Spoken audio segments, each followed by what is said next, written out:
And take you back live to the House hearing with executives from General Motors and Chrysler and a number of auto dealers on the impact of the bankruptcies. Bart Stupak chairing the Subcommittee of Commerce, just resuming their hearing live here on C-SPAN 2.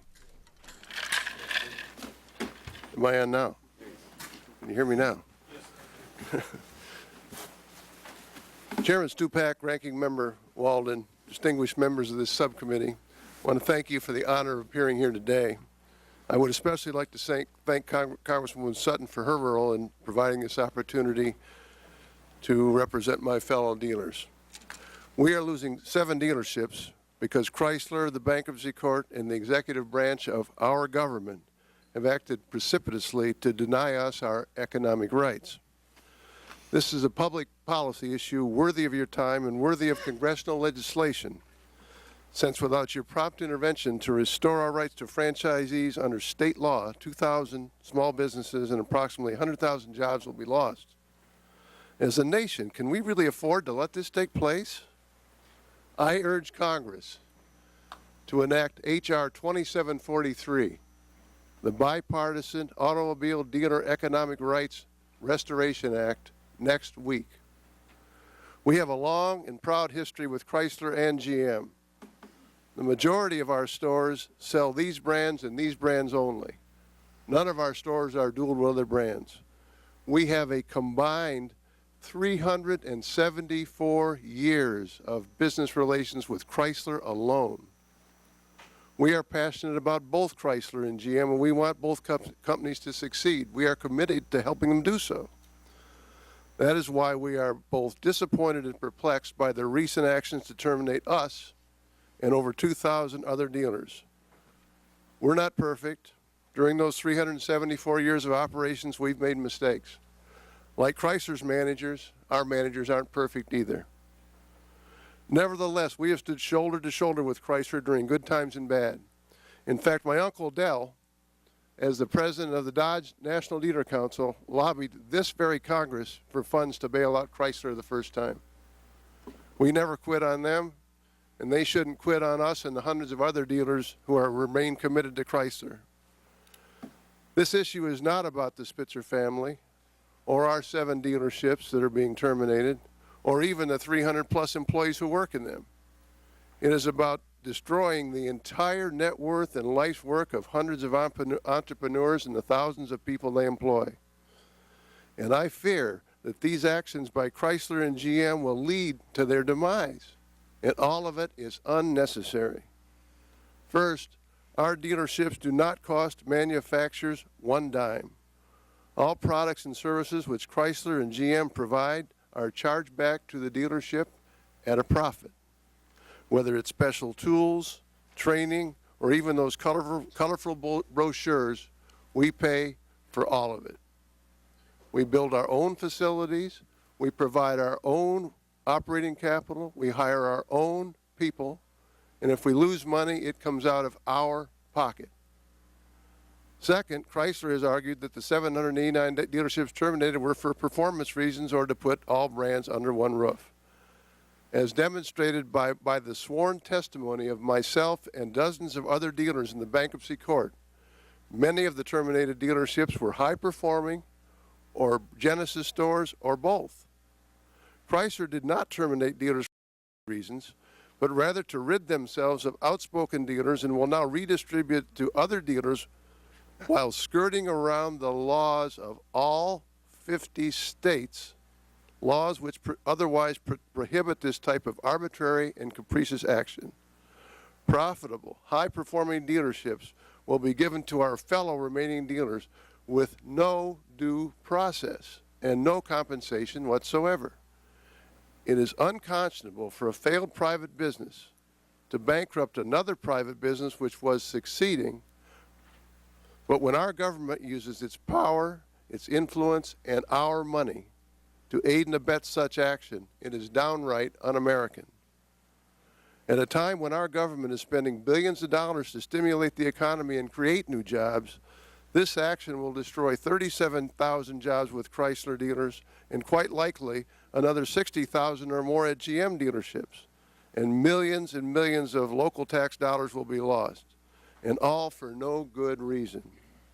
In fact, this plan may ultimately destroy the new Chrysler and severely damage GM's hopes of survival. Dealers are their only customers. We are the face of these once proud car companies in our communities. The fact that we have survived and prospered over the last 100 years, even as they often produce vehicles American consumers did not want, proves that independent entrepreneurs find ways to survive and create employment opportunities even in tough times. If Congress does not step in, dealers will be unwilling to invest in new facilities, purchase millions of dollars in inventory, and otherwise risk their capital if state law protections are meaningless and if it can all be taken away in the next downturn. Fewer dealers today means fewer sales of Chrysler and GM products tomorrow, leading to a further erosion of market share for both companies. Allow the marketplace to select who lives and who dies, not some committee in Detroit. As of today, approximately 350 of the 789 rejected dealers have accepted their fate by objecting, Gesundheit, not objecting to their terminations. Thus, the accelerated reduction of dealerships has already occurred for those who believe such a reduction was necessary. There is no need to eliminate those of us who remain committed to Chrysler and GM success. And I thank you, Mr. Chairman, and I can assure you that I will work tirelessly and will not rest until H.R. 2743 becomes law, which already has over 100 co-sponsors, Congressman Maffei, Congresswoman Sutton, Congressman Hoyer, and Van Hollen and others who have supported our bill, and we've only been out 3 days. So thank you for your time, and I'll answer any questions. Thank you. Thank you, Mr. Spitzer. You want to hand that mic to Mr. Golick, and we'll hear from Mr. Golick.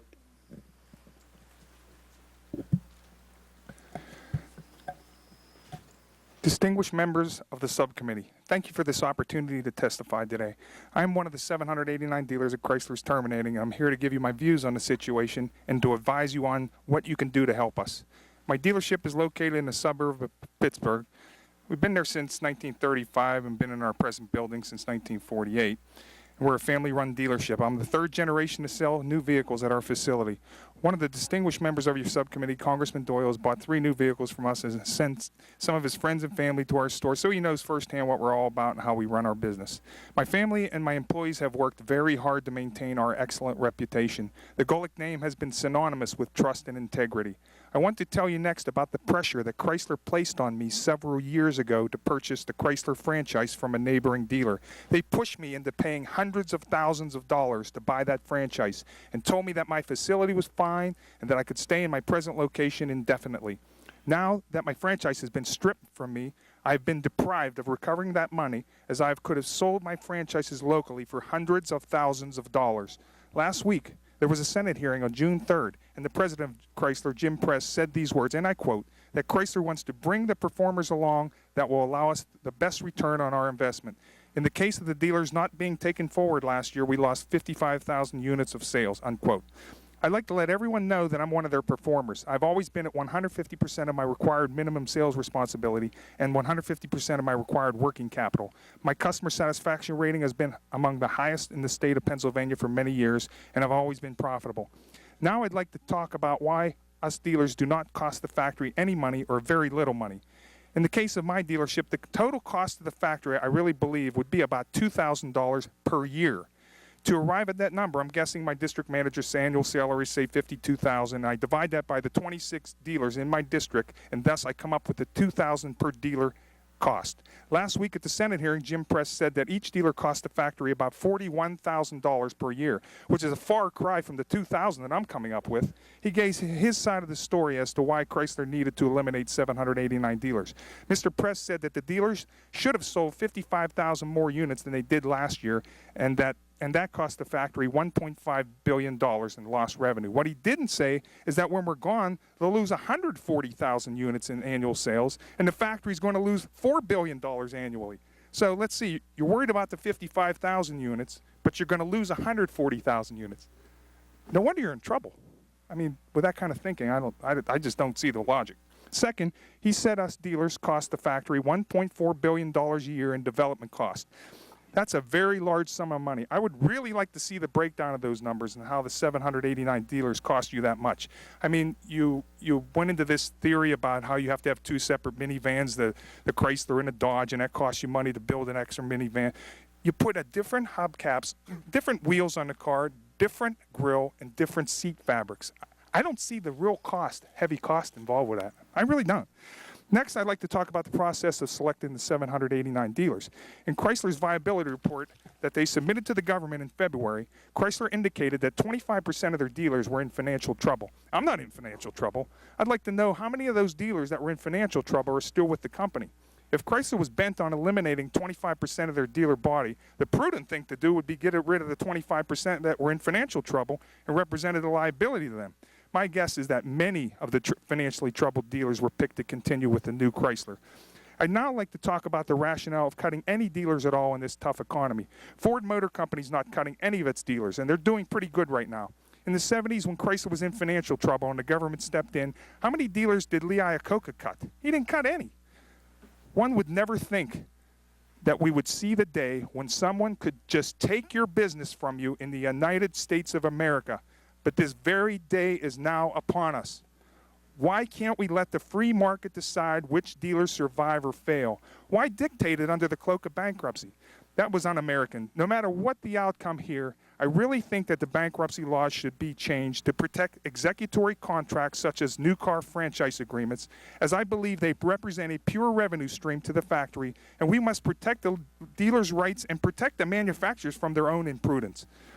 I'd also like to say that at least the GM dealers that were being eliminated were given some money. You know, they were given 10 months to wind down, and GM offered each dealer anywhere from $100,000 to $1 million to help with the transition. The Chrysler dealers' soft landing, quote, was 3 weeks long, and we received absolutely no compensation, nothing, not one penny. That was an unconscionable act. In closing, I'd like to give some facts and figures that should point the way forward from here. I took a look back at the past 8 years of Chrysler's financial statements, and I've discovered that they did not have a year where they made more than $2 billion profit in any one year. In fact, they lost money in 5 of the last 8 years. The point I'm trying to make here is that I really want the new Chrysler to succeed. They will need every order and every sale from us dealers that they can get in the next couple of years to survive. They have exited bankruptcy owing over $13 billion to the Treasury. The past shows that it's very difficult to even make $2 billion profit in any one year as an auto manufacturer. The pragmatic approach to getting that money paid back to the Treasury is to reinstate us dealers and let us order our 140,000 vehicles annually. This will give Chrysler $4 billion in annual revenue to help them survive and pay back that money. I am extending an offer to Sergio Marchionne from Fiat to welcome us with open arms. And I am urging Congress to sign on to Bill H.R. 2743, which will restore our rights and our protection under the state franchise laws to where they were before Chrysler entered bankruptcy. If Chrysler wants to pare back their dealer body, why not let them do it within the framework of the state franchise laws, which were enacted to prevent this very thing from happening? Again, I'd like to thank everyone for taking the time to hear me out. May God bless America. Thank you, Mr. Golick, and thank you to everyone for your testimony. We're going to go to questions, 5 minutes each. I'm going to hold the line on the 5 minutes, and we'll probably go more than one round. Let me ask Mr. Press and Mr. Henderson this.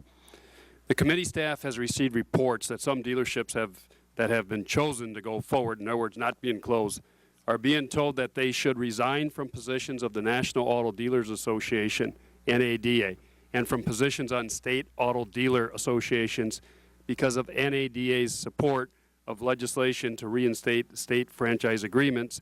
That's the Mahaffey bill, H.R. 2743. So are either you, Mr. Henderson or Mr. Press, aware of any such calls being made on behalf of GM or Chrysler or to tell people not to be on these boards and state boards? Mr. Chairman, I'm not aware of any of those calls. I'm not only not aware of them, if anybody in my company is doing that, I would like to reprimand them or perhaps let them go. Okay. Well, will you commit, Mr. Press and Mr. Henderson, will you commit to sending out a letter, a correspondence, a message to the employees of your companies instructing them that such intimidation would not be tolerated? We had a all a field conference call with all of our field organization prior to starting this, and that was exactly the instructions that was given to them to make sure that this was done in a very positive manner. Right. My question, though, would you put that in writing and send it to everybody? Absolutely. There's no, I would like to know if anybody in our company did that. I would like, if you have that information, I would like to have that. Here's an email from one of them right here. Okay. Can't do that. If you have such an email, why don't you give the one to members here? They can ask the question more specifically than on that. Mr. Henderson? Mr. Chairman, I'll put that in writing. Okay. So I take Mr. Press and Mr. Henderson, you'll put it in writing then for us. Okay, thanks. Let me ask this. Mr. Henderson, it's my understanding when you testified last week at the Senate, there was no appeal process for the closed franchise, closed dealers. And then at the Senate, you announced an appeal process. And you said you done a review and 45 dealers have those decisions been reversed. So you didn't have an appeal process until you testified before the Senate, right? No, sir. We had planned to have an appeal process. Oh, you planned, but you didn't have one. I mean, those dealers who were closed, when they were given their notice, they're closing, they did not receive a way to appeal. You announced it that Wednesday, and then Thursday, the process was emailed to everybody, and they had till Monday to submit their documents on appealing, right? Yes, they needed to submit their documents, sir. Okay. Does Chrysler have any appeal process for any of the dealers that were closed? No, sir. Okay. So, if I may, Mr. Preston, then the dealers you closed, there could have been some mistakes made then. Our situation, I think, is different from General Motors, and therefore the conditions are not really would be favorable for having an appeal process. Because of the short time frame? No, not the short time frame. The reason is that in General Motors, I believe, and I'm not totally aware, I think they have a term agreement which is not being renewed, and there's a process to go through for non-renewal. Our situation is quite different from a standpoint that our company went bankrupt. A new company was formed. Correct. To take a different dealer body forward. And strategically, that dealer body that was taken forward was based on criteria not performance-oriented, but strategic performance criteria with regard to single line versus tri-branding, but and many other aspects that really, for example, locations or even the population and demographic projections. But the single line and tri-vehicle, that's not the dealer's fault. That's Chrysler's fault. I mean, if you got two minivans that are the same thing other than the elite seats, the grille, and the design, that's not their fault. That's really Chrysler's fault. So why are they being punished? Great question, sir. I understand why you'd ask that, and I understand the passion. I mean, I drive an Oldsmobile. They did away with it. I drove an Oldsmobile all my life. Yes. My last one here, I'm nursing along. I got pretty close to 200,000 on it, and I don't want to leave it. But at least I got other options, but I'm mad that they closed Oldsmobile. Yes, sir. But I understand the double branding. So why couldn't, that's... In coming to, I've been in the company a short time. I came from Toyota for 37 years. And okay. And I think that everybody understands the difficulties that our company has had with regard to integrity of product, quality, and appeal. In asking why that is, it isn't because people don't want to build good cars and trucks. There are insufficient resources available to do the engineering and development necessary to build winning formula vehicles. In our case, it isn't just wheel covers and grills. It's about $250 to $300 million per sister vehicle. Sure. And that investment doesn't return any incremental sales, and it requires that we advertise the two cars against each other. And it's one of the most important reasons why the company went bankrupt is that we kept kicking this problem down the road instead of addressing it, which is what we did. Okay, my time's up, and I'm sure others. But that's your decision. The dealers, even the dealers who survive, it's not their problem that we have a sister vehicle, as you call it. That's really Chrysler's problem, and the new Chrysler's got to address it. So drop one, like you did on my Oldsmobile. Drop one. We did, sir, and that's save that money. We did, and that's 555 of the dealers that are discontinued were selling not 3 brands but 1, and that was a necessary part of this. It wasn't our desire, it wasn't a plan, but 555 of these dealers that had only 1 brand won't have viable products coming.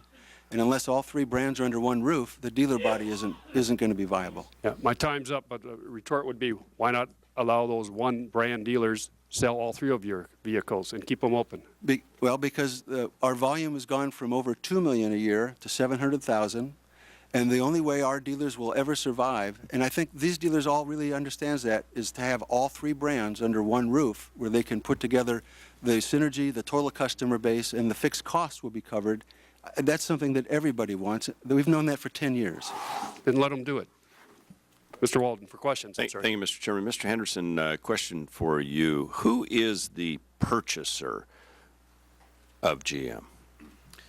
The purchasers of General Motors, sir, will be 60.8% the United States government, 11.7% the Canadian government, 17.5% of the shares would be held by a VIBA trust, and then the remaining approximately 10% would be held by the unsecured claimants of General Motors. And so the vehicle acquisition holdings is really dominated by the U.S. Treasury. They will be the primary shareholder. So in your filing on the bankruptcy court, when you say on page 40 here, because there are now far more dealerships than the company's market share can support, including in some cases multiple dealers in a single contracting community and dealerships that have become poorly situated as a result of changing demographics, the purchaser is not willing to continue all dealerships. That purchaser, you've told me now, is the U.S. Treasury. Yes, the purchaser is the largest shareholder is the U.S. Treasury. And it goes on to say here in your comments to the court, among the dealerships the purchaser is not willing to continue, for example, are those approximately 400 dealers who sell fewer than 50 cars per year, and those approximately 250 dealers who sell fewer than 100 cars per year. Approximately 630 other dealerships are not being continued because they are dealers who, in whole or substantial part, sell brands that are being discontinued. Correct. So the question I have, we've been trying to get to the bottom of who is dictating how many dealerships are allowed to go forward for General Motors. You've told me here under oath that it's the purchaser. I mean, that's what you testified in the bankruptcy court, that it was the purchaser who made that decision. And that purchaser is the U.S. Treasury. So doesn't that lead us back to the Auto Task Force making the decision that you're now having to implement? So the Automotive Task Force, as we've gone through this process, has asked us to go through the process of right-sizing our dealer body. They said that if they're going to buy the company, they want to have a right-sized dealer body. So they asked the management to develop a strategy to accomplish a world-class, correctly sized dealer body. They were not willing to take on our dealer body as it stood, sir. But, okay, but I thought I've read that some of you have said they didn't have anything to do with setting the dealer levels. They did not tell us a number. But yet in your testimony to the bankruptcy court, you say, for example, are those approximately 400 dealers who sell fewer than 50 cars per year and those approximately 250 dealers who sell fewer than 100 cars per year. That's true, yes. These are ones that the purchaser is not willing to continue. Amongst others. So the purchaser did tell you they're not willing to continue those dealerships. The purchaser asked us to develop a strategy to have a competitive world-class dealer body. One of the issues that we had were the approximately 400 dealers who sold less than 50 cars per year in terms of not being in our world-class. You're telling me the task force didn't tell you that these dealerships that sell fewer than 50 cars per year had to go? What I'm saying, sir, is that the task force advised us to develop a strategy to have a world-class dealer body, properly sized, and address what they considered to be serious concerns, which they articulated, for example, in their March 30th findings on our viability plan. On page 5 of your testimony, you said, and I quote, "We have not terminated any dealers." Mm-hmm. Do you believe that? Yes. Let me explain. Can I explain? Yes, please. What we've done is we've offered dealers who will not continue with us wind down agreements. Right. The intent of those wind down agreements is to provide a period of time with which to wind down their facility, provide compensation to them, allow them to purchase parts, perform warranty service, and over time we wouldn't renew their contract and they would no longer be with us. Okay, and beginning this fall, they can't buy the 2010 model year cars from you, can they? They will not be able to purchase new vehicles. That's correct, sir. So it sounds to me more like you've diagnosed them with terminal cancer, just not going to take them out until they're... Mr. Thomas, do you feel terminated? Very much so. You want to turn on your microphone there, bring it up close? I feel terminated. Why do you feel terminated? Well, because I don't have an opportunity to be a full-fledged General Motors dealer anymore. I can't order new cars. I can't return parts. I'm partially in the game, but I'm not really in the game. How about the gentleman next to you? Question. Mr. Bankenblecker, do you feel terminated? Absolutely. Why? Same reasons that Mr. Thomas said. Marketplace where I do business has viewed us as going out of business. The press has been to our dealership. The TV stations have been to our dealership. My employees are extremely worried and extremely nervous. It's just like gut shooting. Could there have deer. been a different That's way? human death. I think you mentioned that you've had sort of standing offers from people to buy your dealership over the years. There have been people approach me. I'm sure Mr. Thomas has had people approach. I mean, anybody has a good, viable business. People. Could there have been a different strategy here where if you weren't meeting the goals that General Motors set for you, you could have been given time to sell your dealership? Or did they give you an opportunity to change up what it was that? No, sir. And when they've evaluated you in the past, did they ever say, look, if you don't do these 7 things, next reauthorization, we're not going to be there for you? No, sir, they didn't. And outside of bankruptcy, they couldn't say that. That's why they wouldn't. All right, my time's expired, Mr. Chairman. Thank you. Thank you, Mr. Walden. Mr. Dingo for questions, please. It's a very difficult business here. We have to decide how we're going to protect the rights of the dealers and at the same time see to it that we restructure our American automobile industry so that we save the rest of the dealers, as many of the workers as we can, the jobs and the communities that are affected. That'll be one of my questions today. First of all, to Mr. Press and Mr. Hendricks, do you have written rules for the closure of dealers and for the termination of the dealers? Yes or no? Yes. Mr. Hendricks? Yes, sir. Would you please submit each of them to the committee with such accompanying remarks as you'd like to make? Now, there is no appeal right for a dealer in the case of Chrysler. Is that correct? That's correct.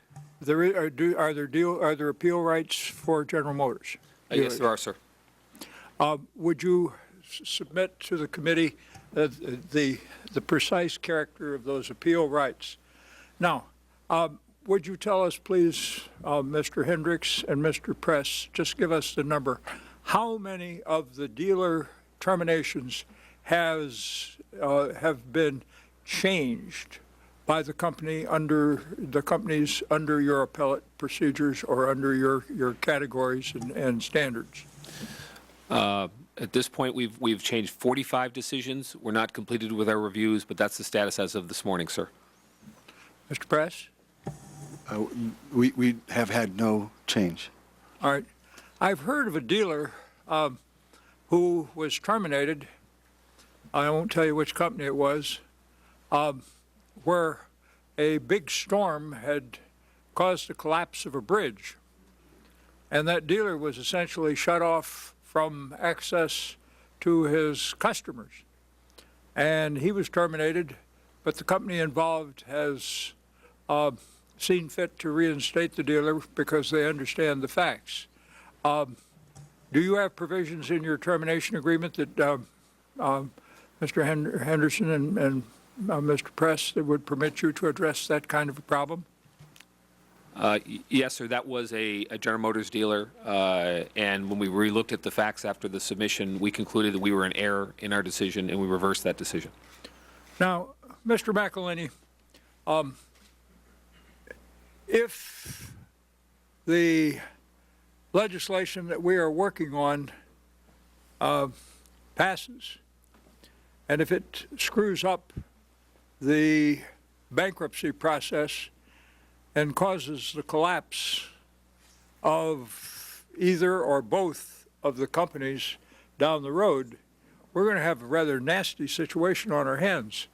Part of it is going to be that we're going to see all the dealers out of business, all the plants close, all the communities hurt, all the workers and all the suppliers hurt. What do we do about that situation? Sir, I think that with that situation, you know, this is not a normal bankruptcy. This is, as you well know, a government-negotiated bankruptcy. The debtor in possession financing is coming from the federal government. I understand those things, but what are we going to do if that result is occasioned by the situation we confront? I don't think that will happen. I think that the fact that the government is involved in this, they are going to prevent that from happening. Is that a statement or a hope? Pardon me? Is that a statement or a hope that it is not going to happen? I guess that's a hope. Fervent hope. I join you in that hope. Thank you. Mr. Press, Mr. McElhaney asserts this.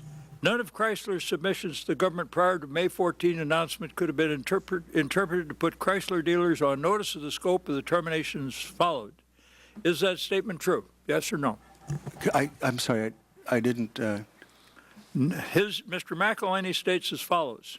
None of Chrysler's submissions to the government prior to the May 14 announcement could have been interpreted to put Chrysler dealers on notice of the scope of the terminations that followed. Yes or no? Is that true? We've had a Genesis program, a dealer consolidation program in place for more than 10 years, and I think the majority of those dealers had a good long time to prepare for that. Would you submit, for the record, your comments that prove that this is not the case? Now, Mr. McElhaney, did General Motors give adequate warning prior to its May 15 announcement that it would be winding down approximately 1,200 dealers, yes or no? Yes. Mr. Press, please describe briefly what Chrysler is doing to reclaim and redistribute the inventory of the 789 dealerships it announced would be closed. Mr. Dingle, just 1 second. I now think I understand your question about notification to the dealers versus knowing that there was a reason that they may not stay in business. The notification of the dealers, there was not any additional time given. The primary reason for that was until April 30th at 6 o'clock at night, before we had to file for bankruptcy, we did not plan to. This was not a plan to go forward. We had no knowledge of this. And after that, May 1st is when we began to develop this program. So there was no notification. All right. Now, Mr. Press, if you please, what is Chrysler doing to reclaim and redistribute the inventory from the 789 dealerships it has announced will be closed? Well, we have committed that we would redistribute every single vehicle and every part. And how about specialized equipment? And specialized equipment. And I'm happy to say that 100% of the vehicles have already been committed to. They've started moving. We're at 80% on the parts and about the same on specialized equipment. We will continue to work until that commitment is fulfilled and all of those burdens are relieved. Now, I want you to listen to this question carefully. How much is it going to cost each dealer that is being terminated on each car from the termination? Are there any fees associated with that? Do they get the full value of the car? Is it a distressed price? How will that be addressed? The price is the invoice price that they paid less $350 for inspection, cleaning, and transportation to the dealer that will be selling the vehicle. Can General Motors give me the same answer, Mr. Hendricks? Sir, in the case of General Motors, to the extent the dealer signs a wind-down agreement, we would expect them over the course of the next 17 months to sell down their inventory, and they would be afforded the same treatment as any other General Motors dealer with respect to retail incentives and support for selling to customers. With how much cash money are they going to be out in the case of General Motors? They shouldn't be out any. They're going to take back inventory. In the event. Parts, vehicles, and specialized equipment. In the case of General Motors, if a dealer chooses to wind down, we anticipate that through that period they would not only sell their cars, they would sell their parts by virtue of the fact they would be able to provide warranty and service to customers, and then finally the tools would be amortized. With respect to a dealer who terminates, if they just choose to voluntarily terminate, by virtue of our agreement with GMAC, a dealer can return the cars to GMAC, and we redistribute the cars with no cost to the dealer. Thank you. My time has expired. I'm sorry. Sir. Hey, Mr. Dingle. Mr. Press, on Mr. Dingle's question is $350 for 09 model, but if they're turning back a 08 model, it's $1,500. There's a curtailment for the model year is $1,500. Yes, sir. Why do they have to pay you to take back the vehicles when you shut them down? I'm sorry, why do they? Why do they have to pay you $350 or $1,500 when you shut them down? Why do Well, they have to pay you to take back their vehicles? Well, first of all, obviously, the company filed bankruptcy. It's Right. a defunct organization. And the fact of the matter is, in a bankruptcy, there is all precedent would be that the inventory would be the responsibility of the dealer if the company that they're franchised with is no longer in business. There was not a provision in debtor in possession financing. It couldn't be provided to buy the cars back. And so our challenge was, and it was a good one, without using taxpayer money, find a way to relieve the dealers of the inventory and do it in a manner where it didn't cost the taxpayers, which we did through the redistribution program. And so that redistribution program was implemented, and we did redistribute 100% of the vehicles. And we're happy to say that that's complete. That had to happen very late last night because as of 7 o'clock last night, we still had phone calls from dealers saying, we have cars, and they won't take them back. So We will take every car. We will redistribute any car. We've made that comment. We've had written notices. It's been in the Senate. It's been in the newspaper. We will continue to provide the dealers information and evidence of that. We have redistributed the cars to other dealers. They physically may not all have left the lots because we weren't able to begin moving them until yesterday when the new company formed. But we are at it, and anybody who has that, please give them my name. I'd be happy to talk to them. okay, we will. And I know you mentioned taxpayers. Every one of these dealers are taxpayers too. Mr. Barton, for questions, please. Thank you, Mr. Chairman. As you know, there's another hearing going on, and so I've been kind of shuttling back and forth. I also need to alert Mr. Blankenbeckler that there's a plane to Texas calling my name, so I may leave after these questions. I want to ask Mr. Press and Mr. Henderson, and y'all may have already answered this, but is there a established set of criteria for evaluation of which dealerships were to be closed and which were to be left open? Do y'all have actual criteria in writing on how you evaluated dealerships for closure or remain opening? Yes, sir, we do, and we submitted those last night, actually. Okay. The same for you, Mr. Press? Yes, sir, we do. Did the dealers know of these criteria? In our case, they were not notified of the criteria prior to the notification. Okay. What about you, Mr. Henderson? In our case, we have identified what the criteria are, but in fairness, haven't weighted that, so the dealers don't necessarily know what the weighting of all the individual criteria are, the two most important of which are sales effectiveness and customer satisfaction. Mr. Barton, if I may, you said you submitted them last night. To who? To the staff, I think, of this committee. This committee? We can resubmit them. Yeah, we don't have them. That's okay. We'll get them to you if you don't have them now. Well, I think. Well, the point is, though, you're under oath, and I don't want people to think that we're holding something back here. We don't have any criteria agreements. Well, I think we have just established one of the puzzlements. Sorry. I mean, it's somewhat unfair to Mr. Blankenbeckler and Mr. Thomas and the other dealers to be told that their dealerships are going to be revoked, and yet they didn't have any prior knowledge of the analysis and the criteria that were being used, and apparently to this day don't have the knowledge. Mr. Blankenbeckler, do you think that's a fair way to run a railroad? No. Okay. Mr. Thomas? I think it's been an opaque process. So, I mean, that's one of the problems. I hope Mr. Henderson and Mr. Press realizes. If I may, is this the document? Yeah, I apologize, sir. Yes, this is the document. On page 3 of the document, we outline the dealer performance score, and the weightings are actually in there. 50% sales, 30% customer satisfaction.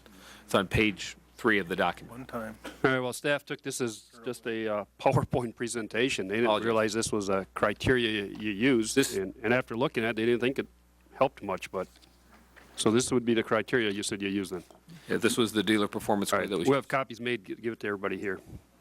Sorry, Mr. Barton. Mr. Blankenbeckler, since you've received your 2 letters, has anybody from either company, Chrysler or GM, come to you and said, we want to explain why we've done what we've done, and we want to give you a chance to show us the error of our ways, and if you wish to continue a business relationship, here's what you need to do? No, they have not. Mr. Henderson and Mr. Prest, do you think it would be a reasonable business practice to give dealers that have, in some cases, had decades of relationships with the companies that you had some opportunity to know why they were evaluated the way they were, and give them some opportunity to show why they may have been evaluated unfairly? Yes, sir, I do. And I would like to add that because of the fact that our notification was coincidental with the bankruptcy action and a lawsuit that was brought, and the fact that we couldn't have a lawyer in an active lawsuit involved in every discussion, we were not in a position to do that until yesterday, and we are more than happy to have those discussions going forward now that that lawsuit has been finalized. Mr. Henderson, would you like to comment on that? Yes, sir. As of yesterday, we had received 856 requests to reconsider our decision. As I said in my testimony, we reversed 45 of them. We had expected to complete that review by today, but given the number of requests, we're planning to work through the weekend into Monday to finish this, and certainly are willing and open to consider any all requests for reconsideration. Okay. Mr. Blankenbeckler, you don't have to answer this question if you don't wish to, but you have told me privately the amount of investment you have in your dealership. If you wish to acknowledge that, I would appreciate it if you would, but in any event, even if you don't, do you feel that before that investment, which has been built up over 84 years, is just wiped out, that you should have some opportunity to get some remuneration, or at least have a reasonable discussion about remuneration with GM and Chrysler? I can't imagine why that wouldn't be the case in this country.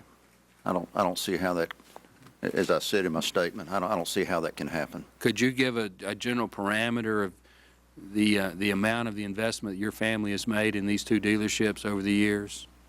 You don't have to if you don't want to. I really don't care to state that. I'll just state for the record, Mr. Chairman, it's I'm not any different than, I mean, it's a large sum of money. It is, it is orders of magnitude people. more than my net worth, Mr. Chairman. I'll put it that way. With that, my time's expired and I yield back. But I do want to thank our witnesses. I want to thank again our chairman. And I do hope, when talking directly to Mr. Henderson and Mr. Press, you'll come up with some protocol that dealers like Mr. Blankenbeckler that wish to continue a relationship are given a fair opportunity to present their case. I hope you'll do that. Thank you, Chairman Stupak. Thank you, Mr. Burton. Mr. Braley for questions. Mr. Press, do you know a Jennifer Fox? I don't know. I don't. If you could put some more text. Do you know a Jennifer Fox who works in Chrysler's Washington, D.C. office? Yes. And I don't know her last name. All right. Jennifer. I assume if she uses an email address that ends in Chrysler.com, that's an employee of Chrysler. I assume yes. Are you aware that Chrysler is attempting to convince Chrysler dealers who have not been terminated to engage in a lobbying effort to point out the positive aspects of the consolidation through bankruptcy that has been going on? I'm aware of the fact that that because of the publicity that's been provided, that there are 2,391 dealers who have benefited and are dealers and give to Little League and are long-time, 100-year-long dealers who want an opportunity to also make their position known, sir. So are you aware that Chrysler has been sending out talking points under a heading Key Messages memo that says things like Chrysler LLC made the appropriate business decision to move forward with a dealer network that overall can be thriving and profitable, and the automobile industry cannot support the number of dealers that currently exist, and dealers have known that Chrysler wanted to consolidate dealerships and locate all three brands under one roof They started the process more than 100 years ago, and we understand that the process to evaluate the dealers was a thorough process based on data-driven metric. And as a dealer moving forward with a new company, I plan to purchase some of the eligible inventory of the rejected dealers. Were you aware that was going on? That's all in our testimony submitted to you. It's part of the speech. We've had consistent communication of those points. The number of dealers asked that they would like to be able to make their voice known as well through this, and that was providing. Let me just ask you about the one point that dealers have known. This has come up during the testimony today, that Chrysler wanted to consolidate dealerships for more than 10 years. If that is truly the case, sir, then can you tell us why that didn't happen in the numbers we've seen until this bankruptcy arose? It has been happening, yes, sir. Great question. I can understand why you'd ask that. The fact of consolidation has been an ongoing process for a number of years. In fact, a year and a half ago when I came, we actually had meetings and dealers were identified. They know which dealers were going to go forward, which locations would be going forward. We gave them a toolbox of things in terms of real estate, of tax planning, to facilitate those discussions and transactions, and some of them did. Yeah, but you have to agree with me that the volume of closed dealerships over that 10-year period paled in comparison to the announcement that grew out of the bankruptcy. Well, isn't that true? That's because the bankruptcy was caused by the fact that we were made to support specific vehicles for standalone dealers, and the fact that we are a failed enterprise, that didn't get carried forward. A new company was formed that's going to go forward. Yeah, and I understand that, and I only have 5 minutes, so I'm going to move on to something else. You talked in that statement about this, these data-driven metric. Is that the plan, the criteria that Mr. Dingle and Mr. Barton requested? Will those contain the data-driven metrics that you've just identified in this memo? Yes, we have submitted in our testimony what the criteria is, and we'll provide additional data as requested. Now, in your testimony before the Senate Commerce Committee, you said that Chrysler loses over $1 billion annual in lost sales opportunities because of underperforming dealers. And Mr. Henderson, you claimed in similar testimony that dealers add $1,000 of cost to every vehicle. So my question for both of you is, do you have financial analysis that was conducted before the decision was made to terminate these dealer franchises that supports those allegations you made in your testimony? Mr. Press? Yes, we have the analysis of the sales situation, and that does exist. We knew what the number was. And was that submitted as part of your testimony? Of the for today's hearing. Do we have that information? You do not have it by dealer. Can you provide it to the committee?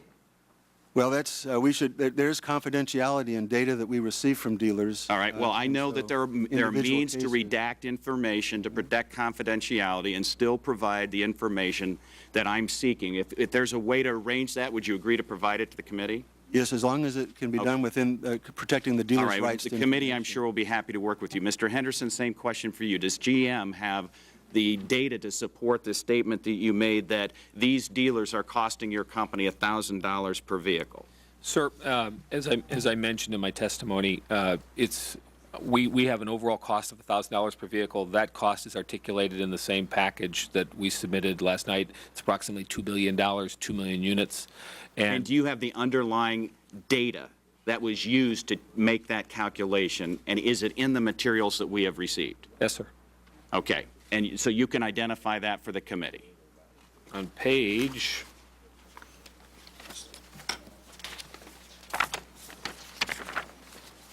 9, sir. Second to last page.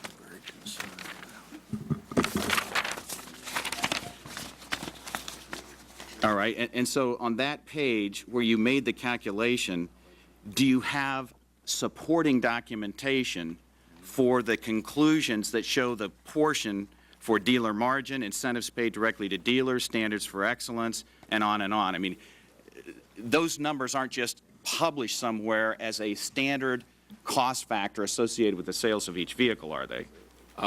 What I outlined in my testimony, sir, is these are costs which over time have come into our structure to provide direct support to dealers. Over time, those are not identified per individual dealer because, in fact, they're provided to all of our dealers. But to the best of our knowledge, our best-in-class our best-in-class competitors do not supply that same sort of support. Well, Mr. Chairman, my time has expired, but it seems to me there's still plenty of unanswered questions that the committee needs to explore on this subject. Thank you, Mr. Braley. With asking unanimous consent to put this document, it's from General Motors that looks like they may have emailed last night. 10 pages, the one we've been discussing, without objection. Mr. Chairman, without objection, but I would just make the point it might be helpful for the dealers to be able to see a copy of this. Correct. To review. Since it's in the record, we will go ahead and put it on the table if they want to look at it while we're going Yeah, here. if we That'd be can fine. I think that would Because be it's helpful in our. part of the record now. Next, I'll move to Mr. Burgess for questions, please. 5 minutes. Thank you, Mr. Chairman. I've got a map here of the United States, and this actually pertains just to Chrysler for the moment. It looks like what a Republican might want the electoral map to look like, but actually this reflects closed Chrysler dealers. And you see my state of Texas, although we've been relatively spared in the economic downturn, our state's been hit pretty hard with these closings. Now, there's a member in a state way up in the Northeast, I think he's the chairman of the House Financial Services Committee, that was able to make a phone call and get one of his dealerships or distributors to stay open. And my question is, what is the number that I need to call? Is it 1-800-CARS-R? Tell me who to call so that I can help the dealers that are in my area that have been so badly hurt by this. You're asking that for Chrysler? Yes. I don't understand your question. With all great respect for the office, I have to say that I'm not aware of any dealer that was ever removed from the list that was submitted to the judge on the 14th. I have no knowledge of that, and I would very much like to see if I could get that. Well, it was in all the papers yesterday, and I'm sure we can get you a copy. Barney Frank made a call to one of his, to someone, and got his dealer to stay open. And again, it's unconscionable with what's going on in this country. I also sit on the Joint Economic Committee. Oh, I beg your pardon. I was just told he's a GM dealer. So perhaps Mr. Henderson could answer that. Well, actually, it's not a dealer at all. So just tell me the telephone number that I call. That's really what I'm after here. Sir, what we were asked to do is look at the timing of 3 after-sales warehouses which belong to General Motors and were part of our restructuring plan, including facilities to be closed. We looked at... I'm going to interrupt you in the interest of time. Okay. The fact is that a member of Congress made a call and a distributorship was not closed. It was slated for closure. It is fundamentally unfair. You see the people that are sitting at this table. You've heard their stories. They represent families back in everyone's district across the country. We have to, this process has to be open and transparent and fair. We have a president who was elected on the promise of transparency and fairness. I don't think that's being delivered right now. Now, who wrote the language of the wind-down agreement? Can either of you answer that? In our case, it would have been General Motors, the staff of both the sales organization as well as our council. Who, and for Chrysler? There's no similar agreement. We have a very different situation. We have no wind-down agreement. With whom in the White House have either of you communicated regarding the restructuring of both of your organizations? Our restructuring plans have been part of our bankruptcy and part of our application for funds, and as the TARP funds were available through U.S. Treasury, they've been made aware of our process and discussions, but absolutely operationally, they've not had any input or direction in what we're doing. Would this committee be able to get access to the emails between your company and the White House regarding the restructuring and in the case of General Motors, the wind down? Yes, absolutely. Will it be necessary? We, of course, can subpoena if I can convince the chairman to do so, but it would be easier if that could just be made available to us. Sir, in our case, I have no idea how many that is, but we would keep some of them that would be subject to litigation hold and some that wouldn't be, but I will come back to you. Well, let me ask you this. Have either of you ever spoken to Brian Deese? I have. Yes. And what about, have you exchanged emails with this individual? I think so, yes. I don't think I've ever addressed one to him. I may have seen some email that he... Mr. Chairman, I would just submit that I would be particularly interested in in those emails to be made part of the, available to the committee and made part of the record. And I do want to spend some time with Mr. Golden before I finish up. But here's the deal. TARP funds, taxpayer funds paid by the employees of these dealerships have gone to fund the closing of these dealerships. I sit on the Joint Economic Committee. We saw unemployment numbers for last month in excess of 9%, heading for 10. And what is that number going to look like after you decimate these dealers across the country? Now, that's a rhetorical question. I don't expect an answer. Mr. Golick, I do need to ask you, and I didn't intend to ask this, but your story is so similar to a story that I've heard down in my district, a gentleman being required, badgered, browbeat into buying a dealership, and now he's faced with having to close his original dealership and the one he purchased. Do you know, are you aware of other areas in the country where that occurred? You know, it's general. For some reason, there's always some kind of animosity between the factory and the dealer. I really don't think that needs to, it doesn't need to be, you know? Like Ford right now there's no animosity between the factory and the dealerships. And I think they're going to come out of this okay. Let me ask you this before my time's up. You said, are you getting remuneration from the manufacturer to dispose of your inventory and your light bulbs? Oh, I'd love to tell you about that. You know, Mr. Press makes it sound like sunshine and lollipops. We're going to sell the cars. Your exact words were invoice minus $350. We're selling the cars for invoice minus the holdback, minus the floor plan, minus the PPA, then minus the $350. We're selling the cars for $1,500 below invoice on average. We normally sell to the public at invoice. That's generally right around there. And so we're really we're selling the cars for $1,500 less than we normally do to the other dealers. What about your parts inventory? Mine hasn't been addressed yet. You know, I don't know. I'm still in a state of shock over everything. I mean, I was told when Chrysler came in to see me yesterday evening in anticipation of this hearing, and I was told they took care of all of their dealers that they were closing. Inventories would be purchased, cars would be purchased, parts inventories would be purchased. Is that your experience? What needs to be understood, there's no written procedure as to how we're going to get paid for these cars. Like, thank God, I only have 2 new cars left, but some dealers got $500,000 worth of cars. And from what we hear, the cars are going to be trucked away, and then we're going to wait for the money somehow. I haven't seen anything on paper that says how we're going to get paid. Now, that's a very important aspect of everything here. Is there a written procedure? First of all, I'd like to respond. Last question, Mr. Burgess. Go ahead. Go ahead, Mr. Press. I'd really like to respond to the issue about the reimbursement. Right, the buybacks or... The dealers are being reimbursed what they paid for the vehicle, what the vehicle cost them, less $350. The word invoice is when we invoice the dealer, their invoice includes these holdbacks that we collect and give back to them. But they're being paid what they paid us, less $350. Yes, sir. Yeah, that's just for 09, and $1,500 for 08. For 08, okay. Yes. For the, in terms of the process, we have published to the dealers the process for the redistribution. We have asked the dealers to sign an agreement that would allow us to take that responsibility. Some of the dealers have done that, some of them haven't, about 78 still haven't. But all the other dealers have been notified what the process is, and it's available for them to understand that it can be used. Mr. Spitzer, I know you're jumping here to jump in on this one, but then I'm going to have to go ahead. Go ahead. Yeah, from Burgess, yeah. Speaking in the mic, please. Excuse me, Congressman. You'd asked the question if Mr. Golick knew of other dealers in similar situations. Of our 7 stores that were terminated, 3 of them were Project Genesis stores. One of them was underway. We purchased a piece of land at Chrysler's insistence for $1.6 million in a reorganization of the Akron market. And then that store was in an area that they wanted to get away from. And we're operating interim while we're undergoing construction.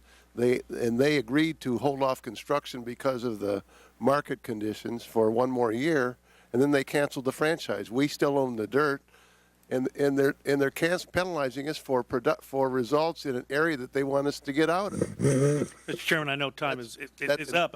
This just cries out for further investigation. I hope this committee will do a very thorough job as to what's been going on here. Again, in Texas, it looks like we've cleared the decks. I don't know who we're clearing them for.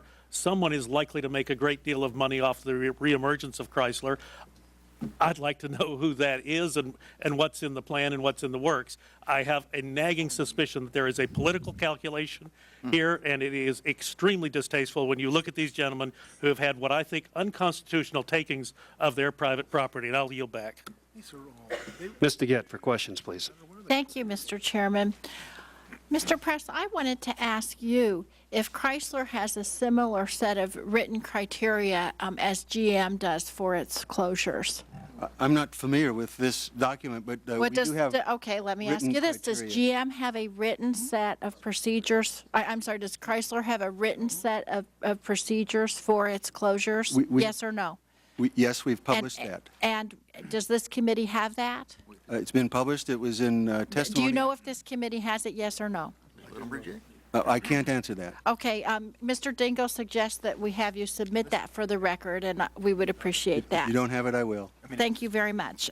Secondly, I heard both of your gentlemen, Mr. Henderson and Mr. Press's testimony about what could make a dealer profitable, that it could be coming from selling used cars or parts or service or other things. So I guess my question, and I'll start with you, Mr. Henderson, is if a dealer is profitable and it's buying cars from the manufacturer, which it's then selling, what does it matter if that profit center is derived from the service center, used sales, or new cars? Mr. Henderson? Good question. Thank you. First, in the case of the dealers who are impacted in our wind down situation, 69% of them were not profitable. From my No. My question is, if a dealership is profitable, then what should you care about? What center that profit is deriving from? Very quickly, please. In general, we look at overall profitability, not individual centers.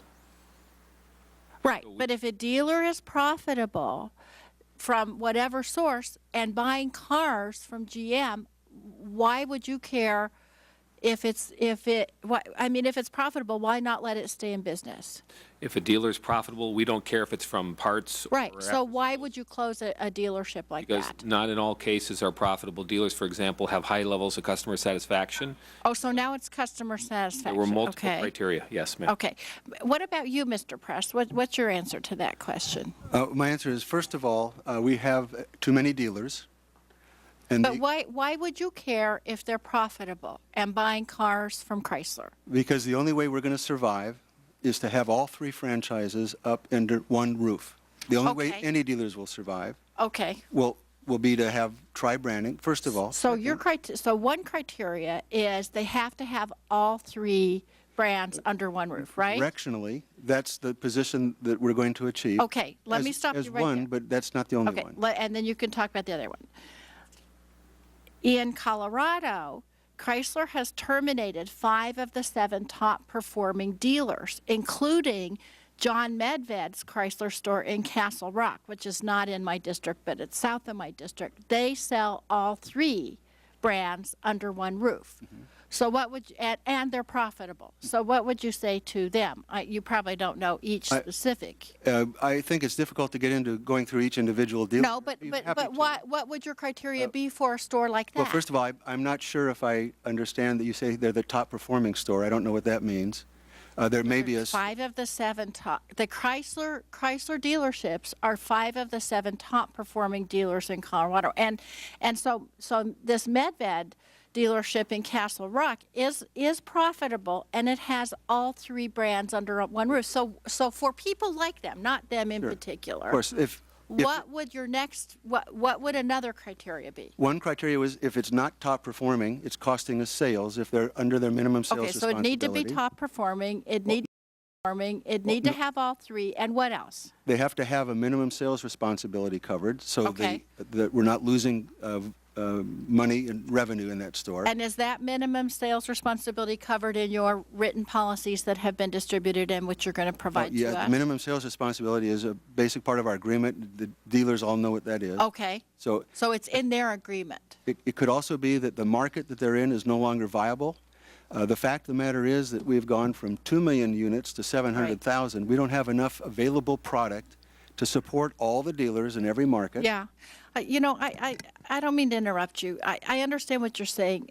but like Castle Rock, I'm going to tell you, is one of the fastest growing areas. Douglas County, Colorado, is one of the fastest growing counties in the country.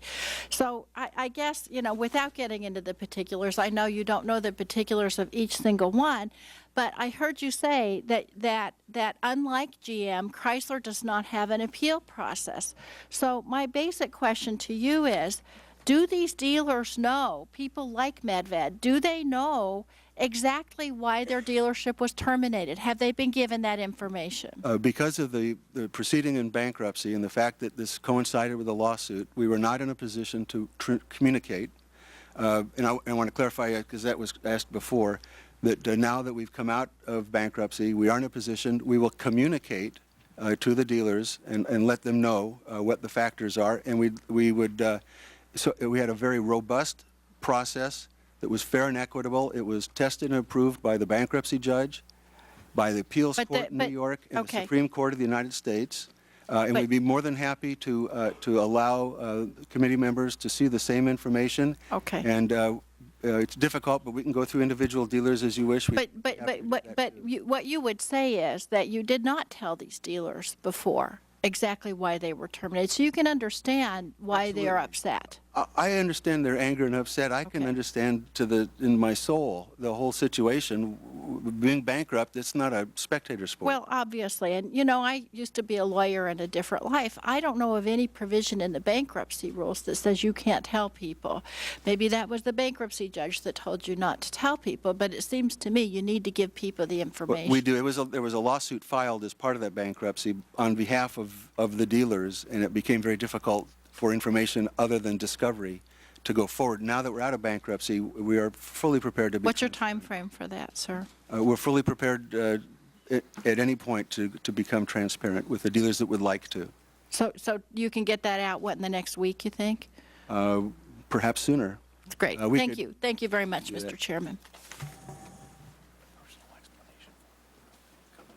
Mr. Doyle for questions. Thank you, Mr. Chairman. And I am a co-sponsor of H.R. 2743. It took me about 2 seconds to sign that one. Is your mic on, Mike? Yeah, I'm sorry. I just got to lean closer, I guess. Mr. Press, I'm trying to understand this. So you're saying that you have a very objective methodology to determine what dealers survived and what dealers didn't. I mean, you could feed the dealer data into a computer, and then you had this very objective criteria, and then the computer would spit out without any, you know, was it that kind of a deal? I mean, or was there any subjective part to this?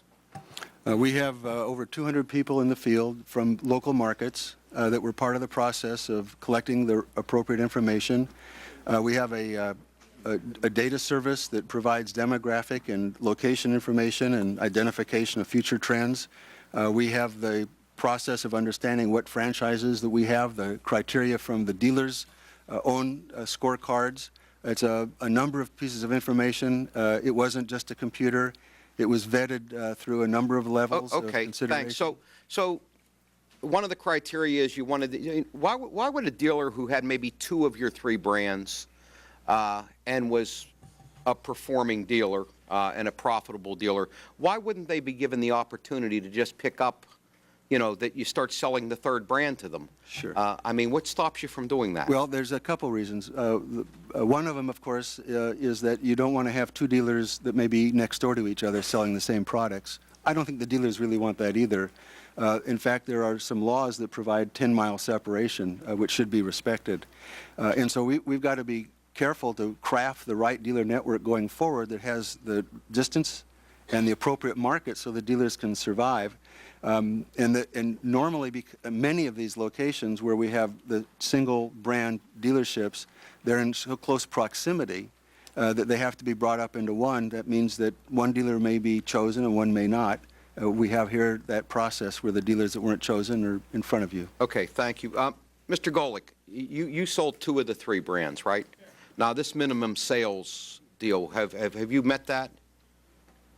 Yes, I've always been at a, by the way, there are 2 main criteria that a a manufacturer can use to terminate a dealership under the state franchise laws. And the two main things are your minimum sales responsibility and your minimum working capital requirements. We've always been at 150% of both of those. And there's one other criteria, and it's taking care of the customer, your customer satisfaction. And we've always been just about the highest in the state. Yeah, Mr. Chairman, I want to submit for the record, there's a site called dealerrater.com where you can go on and look up dealerships, and they do ratings. I have Golick Jeep here, who consistently has a 5 out of a possible 5 customer satisfaction. Their 24-month rating, by the way, is 5.0, the highest you could get. I have another dealer here, I won't name them out of respect for them, also in the same market area, that was kept. That their dealer rating is 1 on a scale of 1 to 5. This is a surviving dealer. Mr. Golick's a dealer that's been, and I like to submit these ratings for the record. Without objection. Golick, I want you to grab that book there that's on the table and turn to tab 14 on that book. Now, if you're looking at tab 14, this is an article that appeared in Automotive News on February 5th, 2009. And it describes a conference call at which Mr. Press, the president of Chrysler, urged dealers to buy 15,000 cars from the company in order to save it. Now, let me read you to what Mr. Press reportedly said to the dealers. Quote, "You have 2 choices. You can either help us or you can burn us down." Mr. Golick, are you familiar with this call? Oh, yes, very familiar. All right, let me keep going. The article also quotes Mr. Press as saying this, and I quote, "If you decide not to do that, we've got a good memory of who helped us and who didn't." Do you recall that, Mr. Golick? Oh, I very much do. How did you feel about that? Did you take that as a threat? I've never heard that from an auto executive in my life. I've been in the business all my life. I've never heard anything like that out of him. Mr. Golick, as a result, did you buy additional cars? You know what? I honestly can't remember. I think if I had to look it up, I probably did not on that particular month, but I did on the other months. Mm-hmm. I think Chrysler could provide you with that, but I have a feeling I did not that particular month he said that comment. As I fluffed it off and told my family, I said, I couldn't believe this guy said this. So, Mr. Kuikenap, did you get a similar call? Were you on that call? Yes, I was. Is these quotes that were attributed to Mr. Press in the article, do you recall hearing that? Yes, I did. Did you buy cars as a result of that call? No, I did not. How about you, Mr. Spitzer?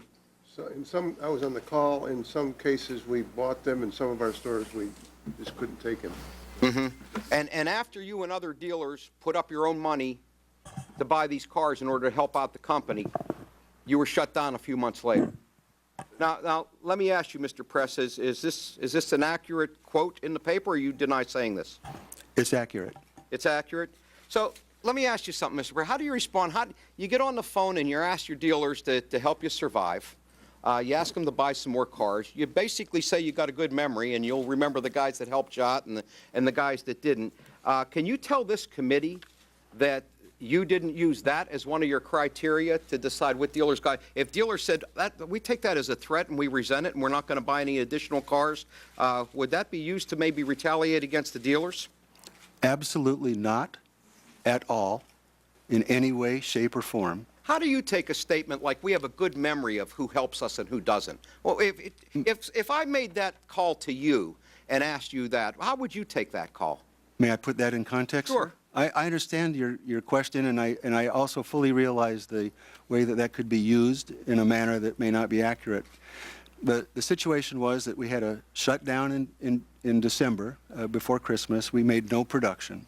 We had asked for and received a very small part of our TARP funds. We had asked for TARP funds for the first quarter. We got 1 month, and we had to extend through February 14th our timing to submit to get additional TARP funds. In the month of February, we had insufficient production to meet cash flow targets that would have caused the company to liquidate. We had continued and were committed for everyone's sake to avoid bankruptcy and not liquidate the company.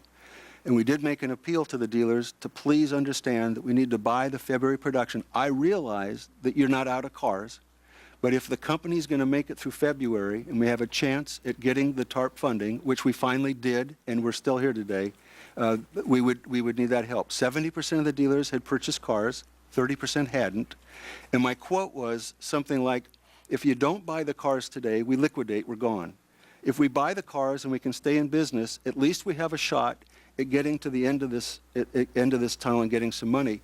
It's like a bucket brigade, and everybody's got a bucket. 70 of you have. That statement's fine. I don't have a problem with that. And 30 of you don't. And then I said, those of us in the bucket brigade will know which ones are in and which ones aren't, using the peer pressure of all of us, recognizing that who's there.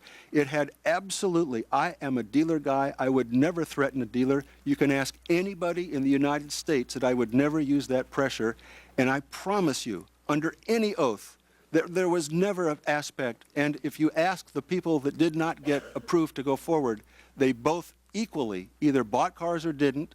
And that's why we were so insistent on our redistribution program to make sure any dealer that took cars would be reimbursed. We added incentives. We had the best sales. In February, after that, we had a retail month. For the first time in history, we outsold Ford. We sold those cars. We didn't want the dealers to store them. We wanted to save the company and get to this point where we could emerge from bankruptcy. And 3 months after those guys did Sorry, that, Mr. Doe. where you cut those guys loose. I see my time's up. Ms. Sutton of Ohio for questions, please. Thank you, Mr. Chairman, and there are just so many things I'd like to pursue. But I just want to start, Mr. Henderson, you said that GM has an appeal process. We've heard about that, and I just want to ask you why. Why do you have an appeal process? Our process was initially, certainly is intended to be data-driven, but the data isn't always right, which is why I think we felt certainly compelled to have a review process which would reconsider facts that may not have been so clear in the data, and that review process has certainly borne out that it was the right thing to do because there were cases where we were wrong. So would you say it was a matter of fairness? Yes, we thought it was the fair thing to do. Mm-hmm. And in those decisions where your decisions were overturned on the appeals, can you tell us, the examples? We heard the one about the devastation of the bridge that stopped the business from going forward. Can you tell us some other examples of what was overturned? Recently, I don't have the full knowledge of the 45, but another recent example was we had a small town that had a Buick and GMC store and a Chevrolet store, and the conclusion in our initial plan would be to consolidate those two, and the conclusion after reconsideration was, no, let's leave the two, for example. That would be another one. Mr. Press, in light of what we've heard Mr. Henderson say about the need to have an appeal process because fairness requires it, equity requires it, how do you feel about that in light of the fact that Chrysler has no such thing for those who've been shut out? Great question. I understand the contrast. The fact is, though, that our situations are completely different. But the employees are affected the same way, and the dealerships are affected the same way. They're both dealerships and they're both auto companies, but the factors that led to the appeal process don't exist for Chrysler. And that's a completely different situation because we don't have a term agreement that comes up that has... With all due respect, the factor that was a determining factor of whether or not they were going to have an appeals process was fairness. And that applies to Chrysler as well, does it not? In our case, what we had is a situation where the company went bankrupt. It's a failed enterprise. I understand. A new company was formed to go forward and selected specific dealers based on criteria of beyond dealer performance from a standpoint of a strategic dealer network, the number of dealers, the locations, the number of brands to be. I understand the criteria, and but again, I think we're leaving out the point, and the point is both companies have an obligation, I would suggest, to make sure that those who have given a lot in working with your company for many years, decades upon decades in some cases, an appeals process as a matter of fairness. I understand all the underlying issues. I understand the business perspectives here, but what Mr. Henderson just referred to is something that applies to both companies, and that's a matter of fairness. And I'll move on, but I'm a little bit perplexed because I would suggest, Mr. Press, that regardless of your criteria, if it were okay at the inception and it was all perfectly subscribed to in terms of being appropriate, you might still make mistakes.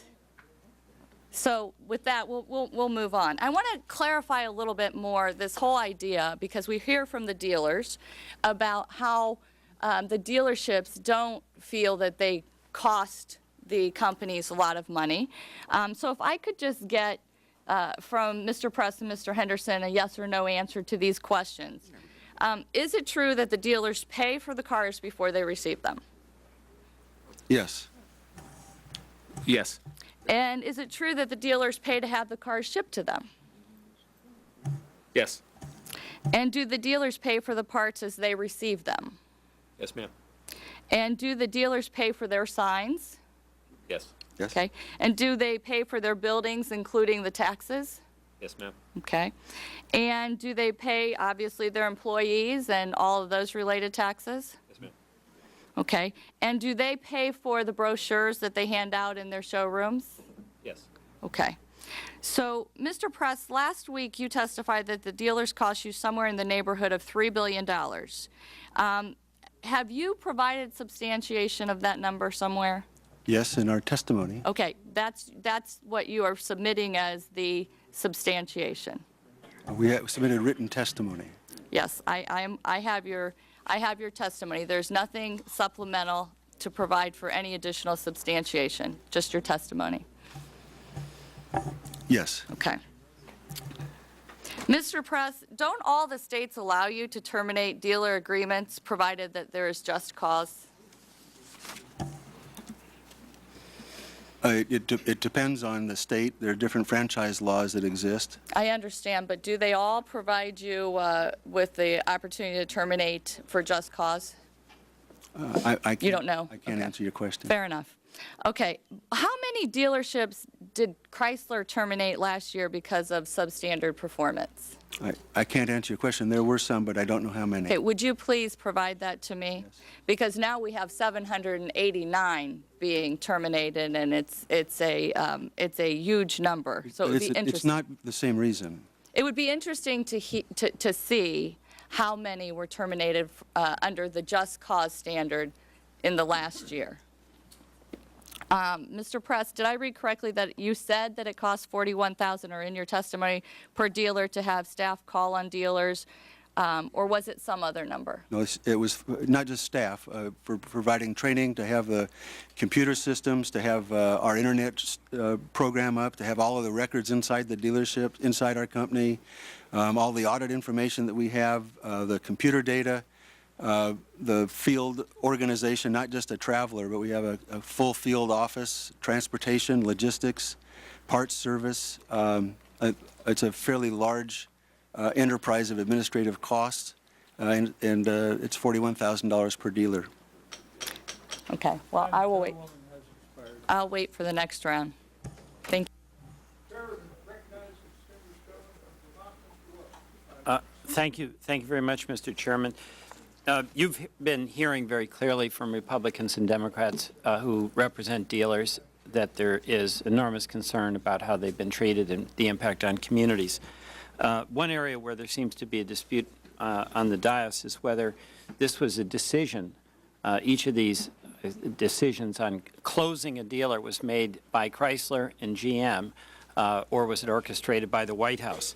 And I know you were asked about that in the Senate hearings, and it's very important that it be clear who bears the responsibility here and accepts the responsibility. So, Mr. Henderson, let me ask you, is it in fact the case that the Treasury was not involved in any way in the selection or the development or guidance on the number of dealers that would be closed? Could you repeat the question, sir? I'm sorry. Basically, the question is who made the decision on how many dealers to close and which dealers to close? Management. And that is you making that decision according to your best judgment about what was in the interest of General Motors, correct? Yes, sir. And Treasury was not involved? Treasury was involved as a purchaser in making sure we had a properly sized dealer body, but they were not involved in individual decisions nor what the exact number should be. All right, so you will acknowledge that that decision, whether it was right or wrong, is a decision that you made, not the White House? Yes, sir. All right, and how about you, Mr. Press? Same question? It's correct. It was not made by the White House. It was made by our company, Chrysler. Okay, so the basic question here is not just a matter of fairness, although I agree with my colleagues on that. It's a matter of business judgment. And somebody's right and somebody's wrong.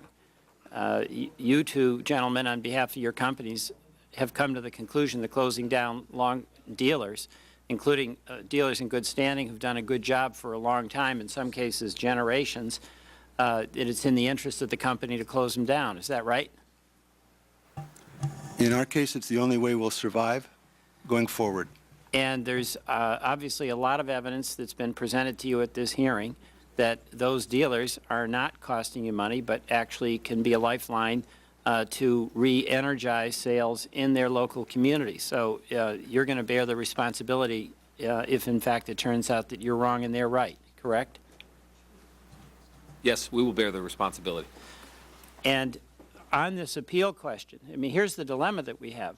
The bankruptcy code is brutal.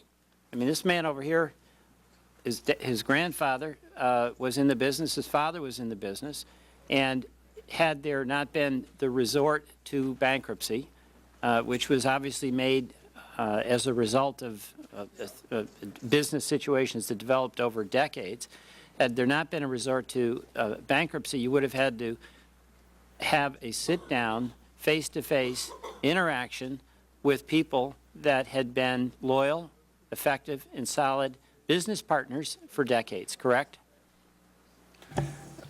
The bankruptcy was caused by a market that ended and no credit. I'm not asking about the cause. Once you go into bankruptcy, all the rules that used to apply, contracts, agreements, relationships, are thrown out the window. The law allows it to happen, but it's the nuclear option, correct? It was not a desire or a plan. It was a failed enterprise that stopped operating, and it doesn't exist any longer. Right, and what it did is allow the court to throw out contract law that had applied, or state statutes that provided some equity between the dealers and the company. And here's the question. I mean, you're not responsible for what bankruptcy law is. This is the question, you and Mr. Henderson. Given the fact that bankruptcy is a brutal tool, in some cases it may be necessary, do you believe that that entity, in General Motors and Chrysler, which resorts to bankruptcy, for the best of intentions, I'll stipulate that for the moment, should bend over backwards on the side of giving the benefit of the doubt to dealers that have been loyal, effective, and largely profitable partners to the manufacturers? I can't really speak on what the bankruptcy court should or shouldn't do. I'm not asking what they should or shouldn't do. I'm asking what the company should or shouldn't do. The reason why we developed our approach to wind-down agreements was to try to handle this as responsibly as we could. Well, bottom line here is the law probably allows you to do what you're doing. And I have no doubt that you've probably made a decision which you think is consistent with the exercise of your responsibilities. You've got tough jobs. But we've got a unique situation here where the brutal unfairness of the law is imposing enormous, frankly unspeakable hardship on some pretty good people. And you'll acknowledge, I'm sure, that you're fallible and you made your best judgment, but that doesn't guarantee you're right. And the request I have of you is whether, in the exercise of your judgment, you will give the benefit of every doubt that can possibly be given to people who've been doing a good job for a long time. This was not using the law. With great respect, I understand how that could be construed, but the fact of the matter is a new company was formed in our particular case, and a certain number of dealers with certain locations and certain brand representation were selected to go forward. The cause of this is that it became a failed enterprise. I yield back. Thank you. There's interest here. We're going to go another round. Mr. Henderson, let me ask you this. Canada is part interest of the new General Motors, right? Canada is part interest. Yes, sir. Are we closing dealerships in Canada? Yes, we actually went through a very similar process. Okay. You had hearings and things like that up in Canada? No, we did not. Okay. Mr. Press, we got the new Chrysler and the old Chrysler. Will the new Chrysler dealers require to sell Fiats? Will the new Chrysler dealers require to sell Fiats? Yeah. We have not yet established a brand position and a product plan going forward of exactly what products from our alliance will be branded Fiat or branded some other brand. They will be made in Wasn't that one of Fiat's considerations for helping out here with the new Chrysler is to get their product line in the United States? Well, part of the new company is definitely going to benefit from the $10 billion worth of resources and product development and hardware from Fiat that gives us tremendous car entries in technology that we'll bring into our product line. Sure, but are you required to sell Fiats? That's what I'm asking. Well, we're going to have cars that have Fiat technology or engines. Right. But a car that says Fiat? There may be, we have not yet determined which brands or what names will be on the vehicles. A vehicle could have a Fiat name on it, it may not, it may have a Chrysler name on it. Mr. Barton said, and just before he left, and he said, you know, I hope Chrysler and General Motors review some of these dealerships and maybe some of these things can be reversed. In all honesty, because you went through the bankruptcy, there is no way for any of these Chrysler dealerships that are being closed to get their cars dealerships back, is there? That's correct. And my answer to him was that we would be transparent and share with them the information so they could... Well, why they're closed, but we got to be honest here. None of these gentlemen here are going to get their dealerships That's back. correct. And there was no appeal process for them to get their dealerships back. It's correct. If, and that's the bankruptcy, those contracts were broke, and therefore you don't have to offer them anything else, correct? The dealerships, those contracts, franchise agreements were broken, they're done, bankruptcy discharged them. But we took responsibility for the redistribution of the inventories. Okay. See, so that's sort of what bothers me. That's old Chrysler. Those are old Chrysler parts. So how can the new Chrysler, if it's not going to give these gentlemen an appeal process or even consider taking them back, how can the new Chrysler take stuff that was old Chrysler? It seems like you're being selective in what you're going to take. Sir, that's a great question. The redistribution is to dealers, not to our company. So what we did is provided for a distribution of the vehicles that were in old Chrysler dealers' inventory, and they're being moved into new Chrysler dealers' inventory. Okay, the $350 I got to pay to get my 09 Chrysler moved off my lot since I'm being closed. Who gets that money? Where's that money go? That goes for the inspection, the cleaning of the vehicle, and for the transportation, the logistics. It's an outside third-party company. Okay, so new Chrysler doesn't receive that money or distributes that money in any way? No, sir. Okay. Go ahead, Mr. Question? Keegan. You can't ask a question, but if you got a statement, go ahead. No. You can't ask questions, sorry. Mr. Henderson, let me ask you this. Did you have a conference call on June 10th with GM executive retirees? Yes. 2 days ago, yeah. Yes. Was the statement made along these lines, I don't have it exactly, that no executive level GM retiree will receive a retirement benefit package more than $100,000 at the direction of the Treasury Department or the Auto Task Force? The discussion had to do with pensions that apply to executives' non-qualified plans. Correct. As part of a total number of liabilities, one of which was that there were 6 liabilities that were unfunded and unsecured. And as part of our bankruptcy filing, the purchase and sale agreement suggested that we would have to reduce the total amount of those liabilities by 2/3. then management had the responsibility to allocate the two-thirds reduction. So as part of doing that, we identified a plan with respect to the salary, for executive retirees, that any executive retiree whose combined qualified and non-qualified benefit was less than $100,000, they would be unaffected. And to the extent that their benefits in total were more than $100,000, the extent of the unqualified plan would be reduced by two-thirds. Okay. What was that a decision made by the new General Motors, or is that decision made by Treasury Department? The overall framework was part of the purchase and sale agreement, so the purchaser had identified what amount of liabilities that they were prepared to accept. The actual recommendation to how to allocate that, including this particular recommendation, was management's. General Motors management then? Yes, sir. Okay. So to place the blame for that on the White House Task Force or a Treasury Department wouldn't be accurate? In the case of an unqualified pension such as this, sir, we had indicated to our retirees that in most bankruptcies that's zero. Okay. And so in this particular case, this was considered to be a fair approach to it. Today is June 12th. That's the day that the wind-down agreements have to be returned to General Motors in Detroit, right?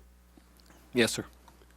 So of those dealers that are going forward or are going to be closed, what happens if they don't sign it?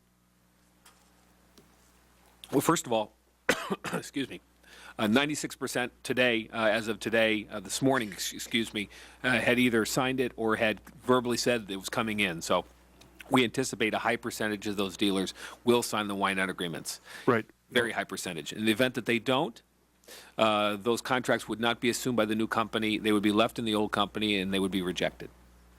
So they'd basically be out of business anyways? They could terminate their contract, yes. But any financial incentives that would be in the wind-down agreement would be lost? Correct. All right. Go ahead, Mr. Walden. So they're not signing that under duress?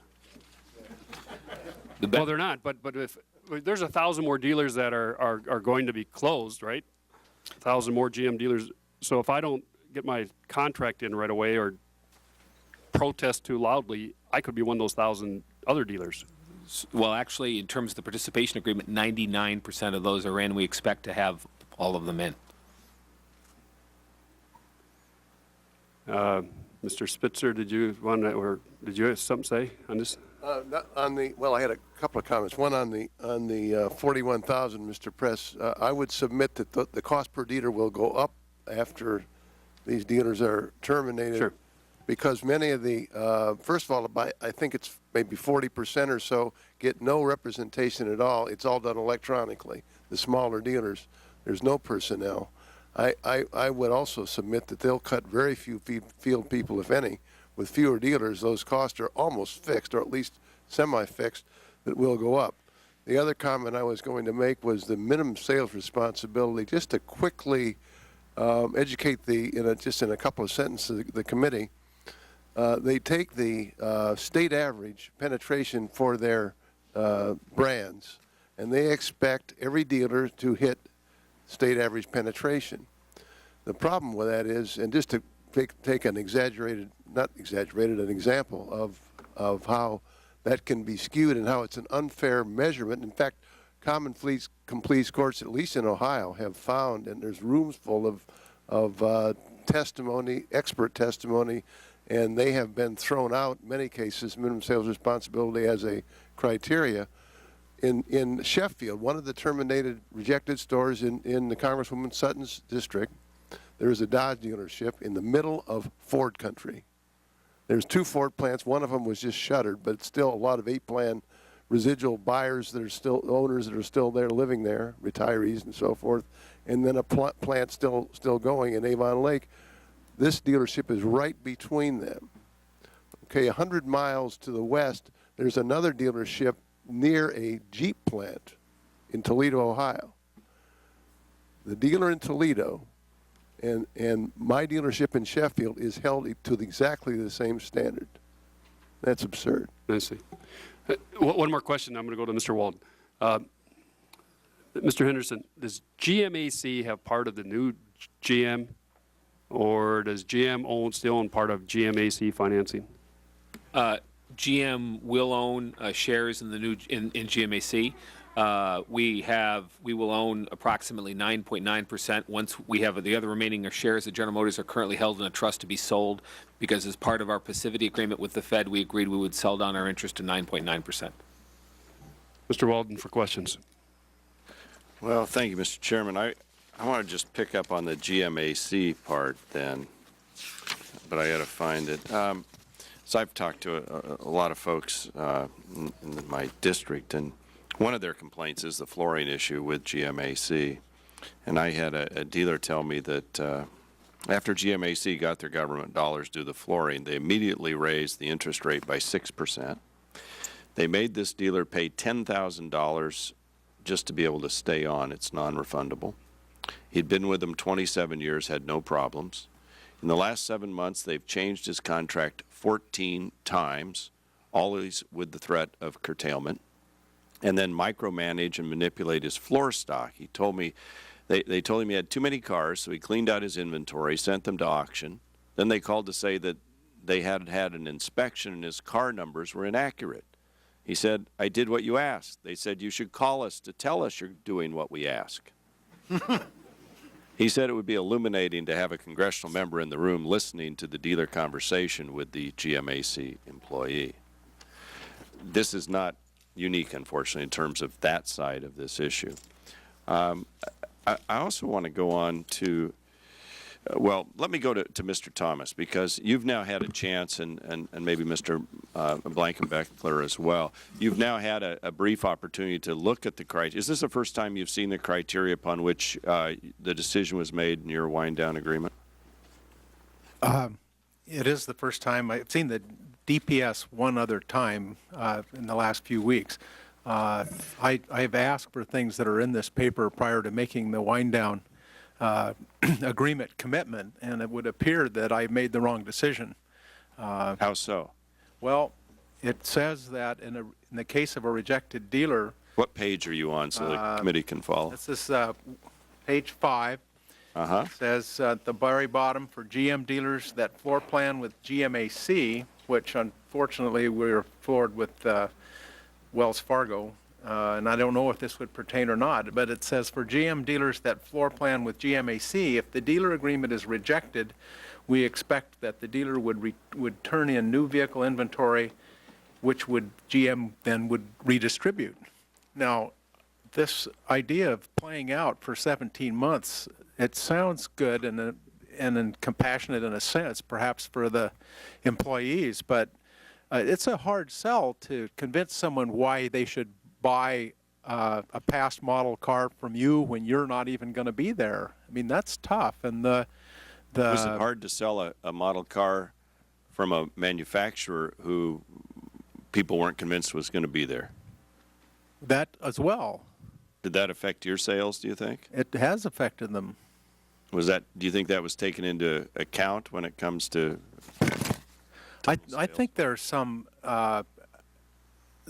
has been taken into account, but I don't really see it as being sufficient. We took 4 cars to auction about a year ago, 2 Cadillacs and 2 Corvettes, and we stood to lose $65,000 on 4 automobiles. And a year ago. Project that forward, it's not a pretty picture.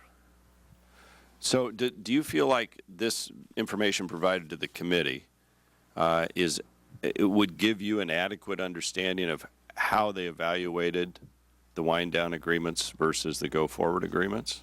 Is this all the? And I guess that's well, I'll let you answer that. Well, the whole document. I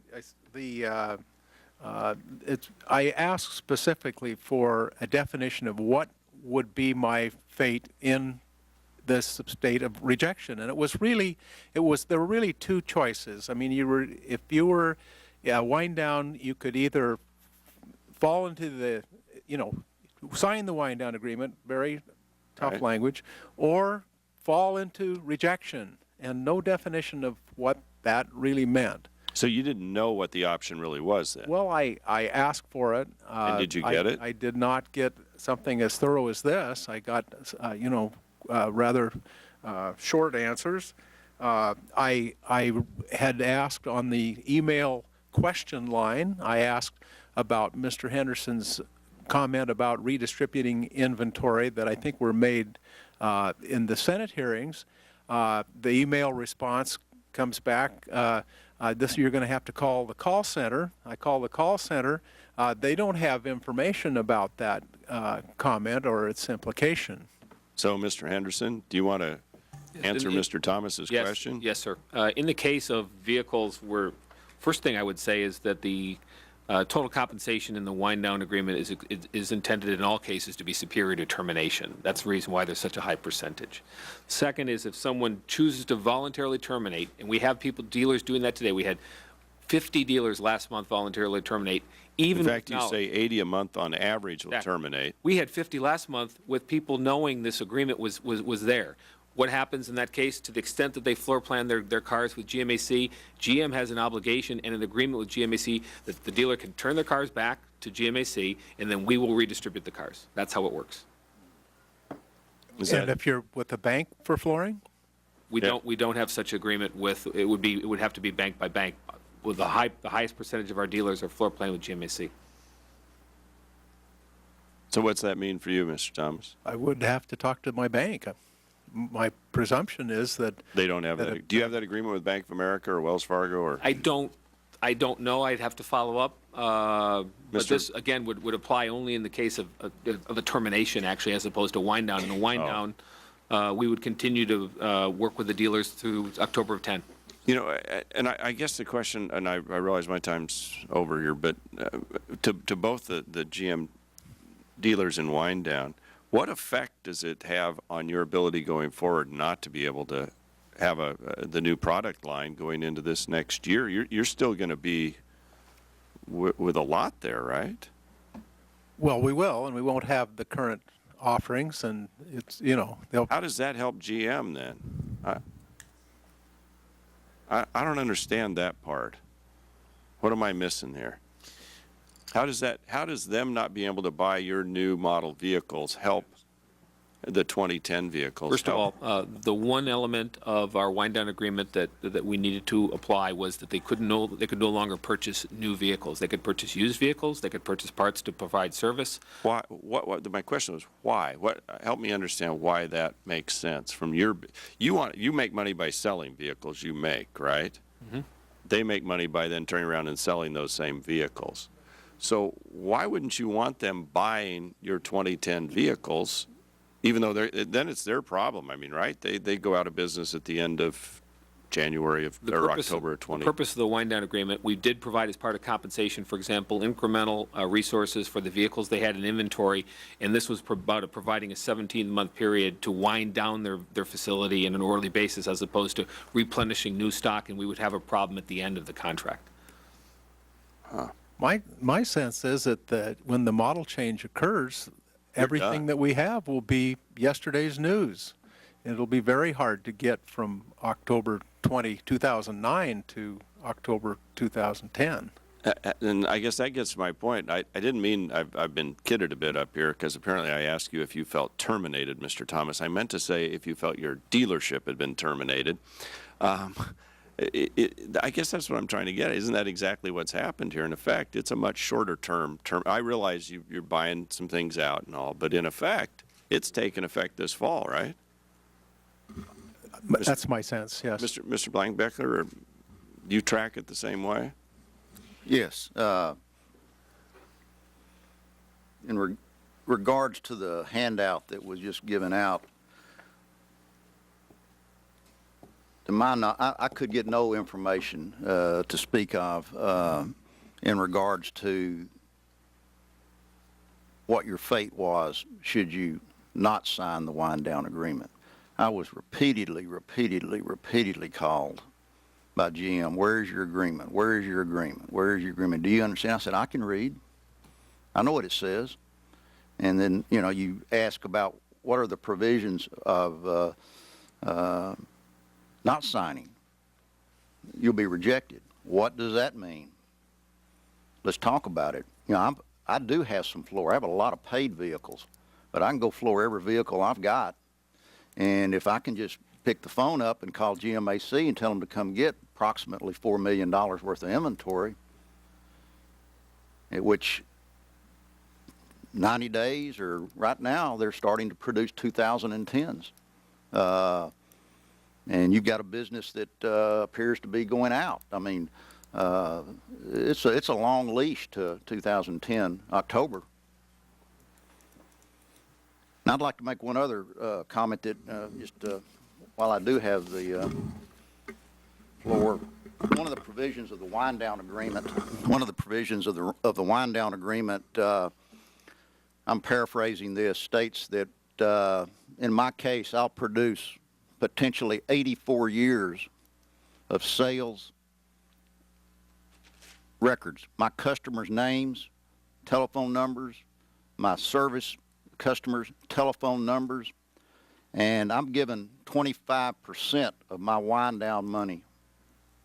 I get one person,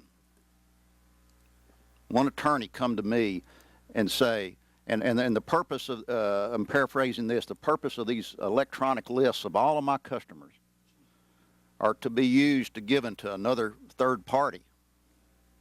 Could that be a replacement dealer? That's how I read it. Or my replacement dealer.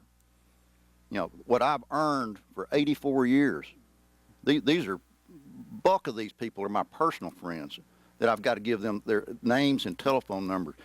You help me with the federal statute name, the Graham, whatever it is. Yeah, Graham okay? Bliley. No. I'm not an attorney, but I see this as a huge liability to a dealer to turn over their customer list. You know, they're confident. You wouldn't go into a doctor's office and ask for somebody's medical records and get it. One customer would more than negate the amount of money that was given. You mean one customer that brought an action? Yeah, brought an action against me. Which required you to respond. And in this world, I can't see how that most likely would not happen. And my question to GM was, you know, why do I have to supply my customers' names? And said, everything I do is sent to you electronically. Every sale that I make, I give you the name, address, you've got them. You know, all of my warranty records, I get the name and address, vehicle number, you know, labor operation number. It's given to them. You know, it's like, again, all of these data processing deals, they're thrown back on us. We pay for those, for those things. And I would really like to hear what Mr. Hendrick would say in response to, you know, my fear of turning over my customer's identity. Is that additionally? Can he respond to that, Yeah. Mr. Chairman? And does GM assume the liability? And then we got to go to Mr. Dingle. GM has a privacy policy. We have had excellent experience with being able to properly control customer and consumer information in our corporation's history. Well, it's said in the agreement it's going to be given to a third party. When it's given to a third party, I don't know how you have control. We, as I said, we've been able to manage customer information over time. So who's that third party? Now let me ask you this: Would GM be in a position to indemnify me for that, for a lawsuit? Okay. We got to do the questions from here. Sorry. Mr. Dingle, questions? Thank you, Mr. Chairman. Mr. McElhinney, what is your opinion of GM's and Chrysler's respective dealer closure plans with regard to both substance and procedure? Would you please submit your response for the record? In the case of Chrysler, in both cases, I think they were too quick and too deep in terms of numbers. I'd like specific criticism, and I'll ask you to submit it for the record because I only have 5 minutes. In the case and I would ask you also to submit, as a part of that, how could those be improved to result in fairness, in your view, to the dealers? In the case of both GM and Chrysler, it was not a transparent process. There was, in the case of GM, there was an appeal, which was favorable. None in the case of Chrysler, which I think is problematic. I think with the information we received today, that the Chrysler dealers will be provided that criteria, it would seem to make sense that there be an appeal process so those Chrysler dealers that have been canceled can evaluate that. In the case of GM, the wind down is much more favorable, allowing dealers potentially through next October to sell off their parts and inventory and tools and reasonably close their businesses in a rational format. In the case of Chrysler, the wind down was very abrupt, 26 days. I think it created all kinds of problems for dealers and their employees. So I would not think very highly of that. What is it going to cost per car for a GM dealer to wind down, and how much is he going to lose per car, and how much is a Chrysler dealer going to lose per car? Sir, it'd be very hard to project. Based on, I've been a dealer for 36 years, I would guess in the case of GM, there would be some cars, when you get to the tail end of the process, you have some of the less popular models left. Dealers could lose several $1,000s in those cases, but it just depends on their own situation. In the case of Chrysler, those dealers that have vehicles left don't have a franchise, they don't have a license, they can't sell them, they can't get Chrysler incentives. The cost could be, many thousands, $5,000, $6,000, $10,000 per vehicle. All right, now, what charges are in the two closure plans that are detrimental to the dealers, and how could that aspect of it be improved? I'm sorry, sir, I don't understand the question. I'm not sure I do.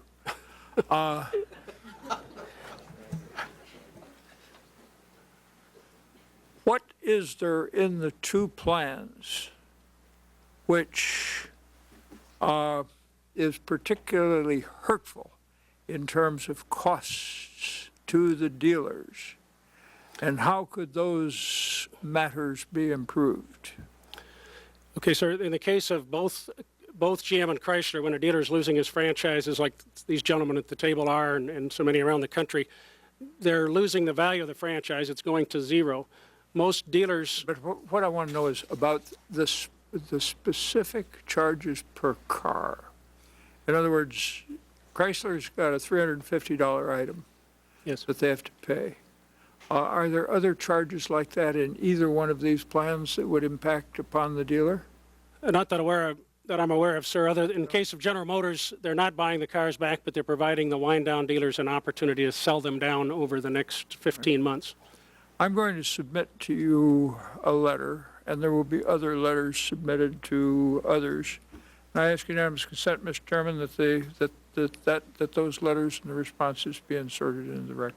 Without objection. Now, Mr. McElhenney, given your assertion that dealerships do not in fact cost money to maintain, why do foreign transplants have significantly fewer dealerships in the United States than their domestic competitors? I happen to be an import dealer as well, a Hyundai and a Toyota dealer, so I have some perspective on that. The business model for the import, the transplant manufacturers, is quite a bit different than the domestics. GM, Ford, and Chrysler have a very strong market share in the rural markets, much like where I live in Iowa. I think Mr. Henderson mentioned earlier, they have a 10-point market share advantage in those areas. So it's a competitive advantage for GM, Ford, and Chrysler to have representation in communities, say, less than 75 or 100,000 people on average, where Toyota, Honda, Nissan have no interest. They will not go in and backfill some of these locations that are being closed with franchises. That's why would they choose not to close, to back those kinds of franchises? That's really at the root of the question. Well, I can't speak for them. Based on my experience, I would say they don't see the market opportunity for their brands as they do in more metropolitan areas. Now, Mr. Press and Mr. Henderson, Mr. McElhenney has indicated in his testimony that dealer franchises, in fact, do not cost manufacturers money to maintain. Do you agree with this question, or rather with his position, or not? I do not. Okay. Mr. Henderson? I do not. Mr. Press, why? Mr. Henderson, why? Please. Well, in our situation, one of the main reasons that caused our bankruptcy and weak product engineering is the requirement that we provide individual models for each standalone franchise as sister models that cost a substantial amount of money and took resources that had negative returns, no incremental sales, only cost, as one example. That's a huge cost. The second one, of course, is the fact of lost sales, lost volume. In a market that's underperforming, those sales don't provide revenue for us. We lose that revenue. In our case, it was about $1.5 billion. The development of individual models is about $1.4 billion. And so we have, and that's a very real situation. Third, that because we have so many dealers and our average dealer loses money, we're not having a competitive dealer network that can compete with the other manufacturers in terms of customer satisfaction, location, facilities, trained people, advertising, et cetera. So it's a substantial cost to the company. Mr. Henderson, if you please, would you give me your comments? Yes, Mr. Dingell, in my testimony, I talked about the cost that the company over time has incurred to provide support for a dealer body in total, which has been financially weakened. And so there were the costs that were articulated in the testimony. The second thing I would say is our principal issue, as I said, General Motors' market share in rural and small towns in the U.S. is 10 full market share points higher than it is on average. It's a source of strength for us. And even when we're done with our restructuring, we'll still have the most extensive dealer body in rural America. What costs us today is that we have insufficient distribution in metropolitan markets where we have many locations and we have few strong ones. That is a significant problem today. Now, Mr. Press and Mr. Henderson again, it's been estimated that the average throughput for a foreign transplant dealer is twice that of a comparable domestic dealer. Is this true, yes or no? I don't know exactly the double, but it is substantially higher, perhaps in that range, yes. Okay. It would be our estimate that a Toyota, for example, versus Chevrolet would be approximately double. All right. Now, if this is true, and apparently it is, why is that the case? Mr. Press first, and then Mr. Henderson. The reason in Toyota's case is that they sell about 2 million cars and trucks a year out of 1,200 dealers. And if we didn't have this restructuring, we would sell about 700,000 cars and trucks a year at retail out of 3,100 dealers. So it's the average sales per dealer is substantially different. In Toyota's case, as Mr. McElhaney said, the product line they have is less truck-oriented. They sell mainly cars in more metro markets or sunshine states, less presence in smaller rural areas or secondary markets. And they also don't have an 80-year legacy of having had a substantially higher dealer body and seeing the volume disappear. Mr. Henderson? Sir, I wouldn't have anything to add to Mr. Press's comments. Now, gentlemen, do you believe that your respective numbers of dealerships has been reduced per your restructuring plans? And if so, has parity been achieved through these plans in a way which will be adequate with regard to your foreign transplant competitors? We tried to achieve a dealer network going forward that had the minimal impact on removing dealers. There have been critics that say that we didn't go far enough, but we didn't want to go all the way to have parity. We think we're in a very good position to continue to go forward business and have that dealer network emerge over time. But through the bankruptcy and the emergence of a new company, we have the optimum number of dealers going forward, 2391. Thank you. Mr. Henderson? Mr. Dingell, in our case, as I mentioned also in my testimony, we would expect that at 3,600 dealers approximately, and even with only a modest improvement in the market next year and conservative market share assumptions, that our dealer volume throughput would almost double. Very quickly, gentlemen, it has been said that the dealers should be permitted to remain open where you are terminating them to provide service and maintenance. What is wrong with that arrangement? Well, in our situation, of course, because there are existing dealers that are surrounding them that are taking, in many cases, 555 cases, the franchise. For example, the Dodge Jeep dealer may be taking the Chrysler franchise. They're spending money, they're adding the facility, they're adding overhead. That's a part of the business in terms of loyal customers and part of the business that would travel with it. Are you telling me this is having an adverse impact on adjacent and nearby dealers? It would have an adverse impact on adjacent dealers. If there are some cases where that there may be a single point that may have a real customer situation where they can't achieve the location, then we have always had an opportunity to take a look at a very minimal number of points. But in this particular case, it would substantially reduce the ability of the dealers that go forward to derive the full benefit of their business. Thank you. Mr. Henderson? I would have the same response, sir. Mr. Chairman, I thank you for your courtesy. My time's expired. Thank you, Mr. Dingell. Mr. Burley for questions, please. Gentlemen, I don't think that's any coincidence that, with the exception of Mr. Walden, the remaining members all come from states that are represented in the Big Ten Conference. Our constituents built your cars and trucks, or in my case, they build tractors and combines and heavy equipment.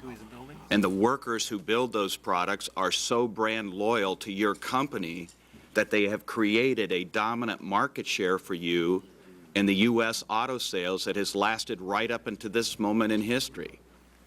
And Mr. McElhaney and my uncle and my brother-in-law, who are Chevy dealers, advertise your products on Big Ten sports networks so that your products are sold in this area which you have this dominant brand loyalty in. And yet I look at page 4, Mr. Henderson, of your proposal, and what do I see? Wind down dealers by state: Pennsylvania 90, Ohio 79, Illinois 66, Wisconsin 50, Michigan 58, Indiana 48, Iowa 46. And after your description of why these foreign automakers are not playing in this part of the country, I find it very difficult to believe that you will perpetuate your brand loyalty in light of these massive dealer closures in my state, in Representative Stupak and Congressman Dingell's state, in Congresswoman Sutton's state. I see the evaporation of your market share because of this practice. And I just wonder whether, as part of your restructuring, you have given consideration to that. Mr. Henderson? Sir, first of all, I'm a Wolverine, born in the state of Michigan. Second of all, when we're done, General Motors will still have what we believe will be the largest distribution system for rural and small towns in the U.S. Approximately 1,500 of our 3,600 dealers will be located in those small towns, and we do believe we'll be able to maintain a strong position. Sir. Actually, through the new dealer network, we've increased the share of dealers that are in rural markets and reduced the share of dealers in metro markets. We do realize the importance. The difficulty is from our volume going from a peak of 2 million to 700,000, we don't produce enough vehicles to have every dealer stay in business. It's unfortunate, but it's a fact, and we're trying to make sure that the dealers have a high enough volume that they can stay in business and have a good operation going forward to compete with the transplants. Well, with all due respect to the two of you who have accomplished much in your careers, I would submit that the people sitting on this side of the table have a much deeper sense for the attitude of our constituents, and I would be shocked to see your brand loyalty maintained in light of these shutdowns. Now, one of the things we know, Mr. Walden referenced this in his opening statement, is both companies have been doing advertising to talk about their business strategy going forward. And Mr. Henderson, we've seen the GM ads that talk about how your company is going to stand behind the products it sells going forward. But in reality, you're not standing behind your products, because one of the things we know is, as part of these bankruptcy proceedings, every existing and future product liability claim that your company could be responsible for selling a defective product is going to be extinguished. Isn't that true? In our case, warranty, recall will all be assumed by the new company, but in the case of product liability, purchasers in the normal 363 process do not assume that sort of obligation. And so they will be extinguished in the bankruptcy? They would be unsecured claimants of the old General Motors. And they will be extinguished because we all know what happens to those unsecured claimants? Likely. Yes. Now, have you informed your dealer network that you're going to be passing on a massive cost shifting to them because of that? No, we're not going to be passing. Yes, you are, sir, because I can tell you in the state of Iowa, Mr. McElhaney is currently immune from liability as a distributor of your product if the manufacturer is in existence and is not in bankruptcy. That's the fact in almost every state under state product liability law. So if you disappear as a potential claimant in that process, every one of these dealers is going to be on the hook, not just your remaining dealer network, but existing dealers that no longer have a franchise. In our case, the both wind down agreements as well as the continuation agreements will be assumed by the new General Motors, and the indemnification provisions that GM has today will continue. The indemnification procedures, so you are going to assume responsibility and pass that liability on? As part of our obligation, we will continue to indemnify the dealers who sign a new agreement with new General Motors. And so they're going to have to rely upon you to step up after they've been sued, and they pass that on to you, and then they're going to have counsel involved because of that status. Sir, I think that by virtue of the indemnification continuing to the new company, we did that purposely to try to avoid the situation where a dealer could be badly hurt. Now, Mr. McElhaney, I want to give you the last opportunity to talk about the impact on every one of the dealers that you represent as chairman of NADA who haven't had a seat at the table and haven't had an opportunity to tell their story, because I'm guessing you've been getting a lot of phone calls. What's it been like for you, and what type of concerns are you hearing? Well, we're hearing many of the concerns that have been expressed earlier today by some of the dealers on this panel. They run the gamut. There are dealers that have most of their, sometimes third, fourth generation. My family, as you know, has been in business for 95 years. Fortunately, we are going forward, but there are a lot of dealers like me that are not. Most dealers, their net worth of their enterprise, their life savings is represented in the value of their real estate, if they in fact own it, and the value of their franchise. In the case of dealers being terminated by either GM or Chrysler, the franchise value is zero immediately, and the real estate value with single-purpose real estate, particularly in this commercial real estate market that is pretty stressed anyway, would be severely devalued, even to the point where many cases dealers will owe more money on the property than it's worth, or they may have a lease that they're obligated to for a number of years and have no way to generate revenue to pay for that lease. So those are some of the issues. There are dealers that have made significant investments in facilities with the expectation that they would have a franchise going forward as long as they met the requirements of the franchise agreement that are being left with those obligations. So there's just a myriad of stories that are very tough, personal bankruptcies in many cases, dealers and their employees having to take personal bankruptcy, and the dealership employees we haven't talked a lot about. They earn on average about twice what is paid in retail, so these are good jobs. Most of these people will not be able to go to other dealerships and find employment, particularly in this market, in a 10 million market. I don't know of any dealers that are hiring people. I suspect there may be some as this rationalization takes place and dealers have bigger market areas. But for the most part, those 120, 130,000 employees of terminated dealerships will have to find work probably outside the auto sector. And it's a tough market, as you well know, to find employment right now. So there's some pretty devastating stories out there. Thank you, Mr. Braley. Ms. Sutton for questions, please. Thank you, Mr. Chairman. I want to, I was talking to Mr. Press about the appeal process, and I talked about the state law and under state laws across this country. It's my understanding that you can terminate, for just cause, you can terminate dealerships. Is that your understanding, Mr. Henderson? Mr. Press wasn't certain. I have the same recollection. I think there are provisions, but they do depend by state. But yes, in general, for cause. Right. When you say they depend, there may be differences, but they all have some sort of just cause standard. Is that correct? I can't answer the question, ma'am. Okay. Well, I can tell you in Ohio there's a law that allows for termination based on just cause, so we can just go with that understanding. Let me ask you, how many dealerships did GM close last year based on just cause under state laws? I will have to get back to you with an answer. I don't know the answer to that. Do you have any idea? Any idea? No. Okay. And how many are you slated to close through this bankruptcy? As we talked about, we will move from approximately 6,000 dealerships to approximately 3,600 over time. Okay. 2,600, is that about right? 3,600. No. About 2,400. 2,400, okay. I had 26, so thank you. I want to follow up on a The reason, little... by the way, was because that number isn't perfect. It can go anywhere, so it can go anywhere from 3,400 to 3,800.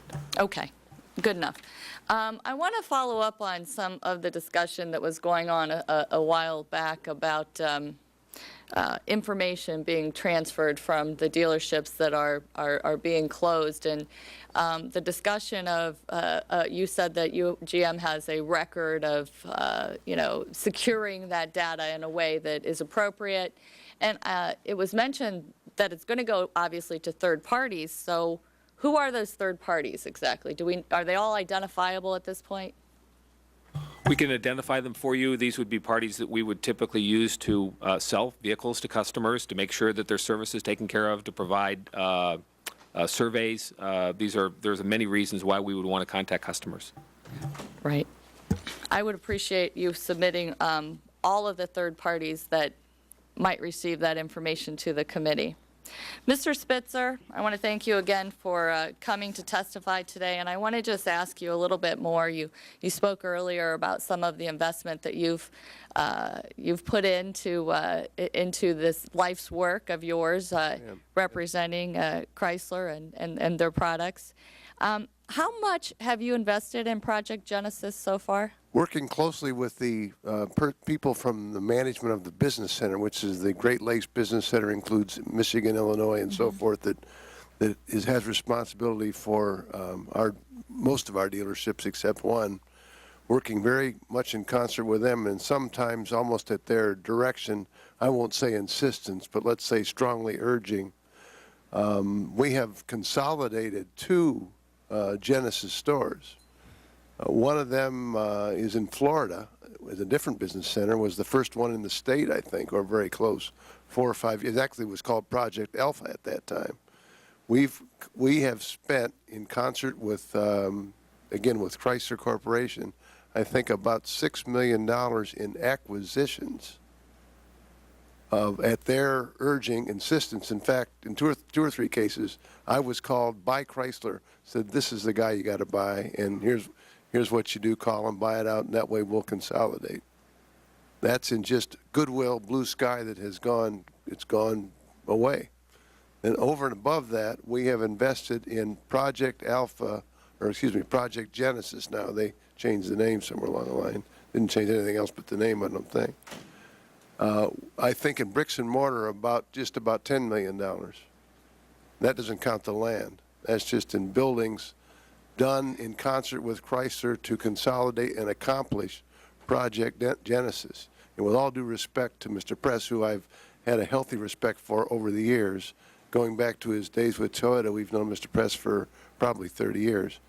And the arbitrary way in which these dealers were selected has no connection to Project Genesis or all 3 brands or standalone. From our own experience, I can assure you of that, and also anecdotal observations from other dealers that I know that where standalones went forward, where Genesis got canceled, and all the permutations and combinations that are out there. Have you received the written criteria explaining why your dealerships have been canceled? We received nothing. Nothing. We didn't even receive termination. It was on the web. I was told about it by other people that saw it on the web. We didn't even get notification of who was going forward directly. I see. And I want to just give Mr. Kuykendall a chance to speak about, if you could ask a question here today, what would that question be?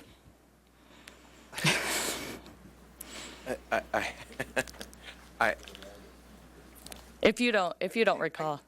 I think what's frustrating is that we're a very good dealership, and we've done a good job.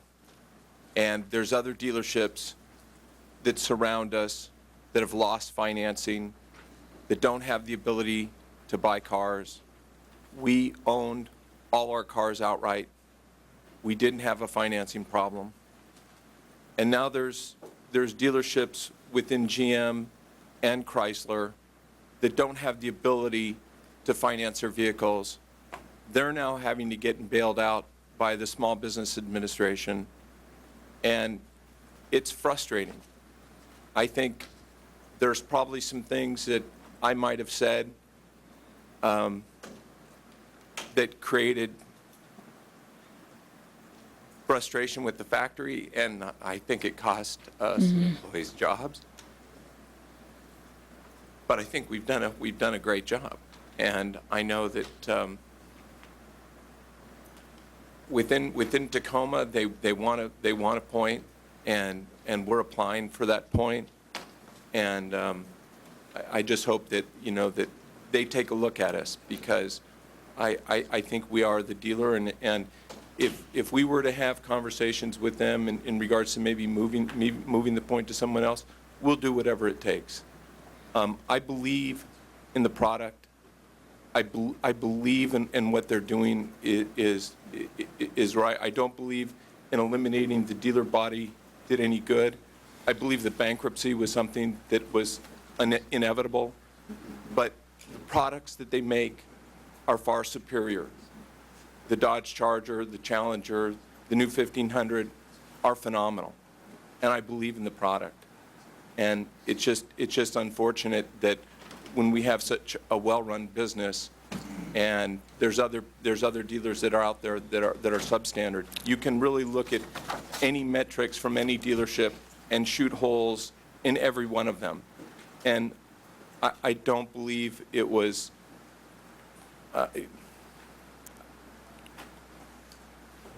Fair. I appreciate your testimony. Thank you.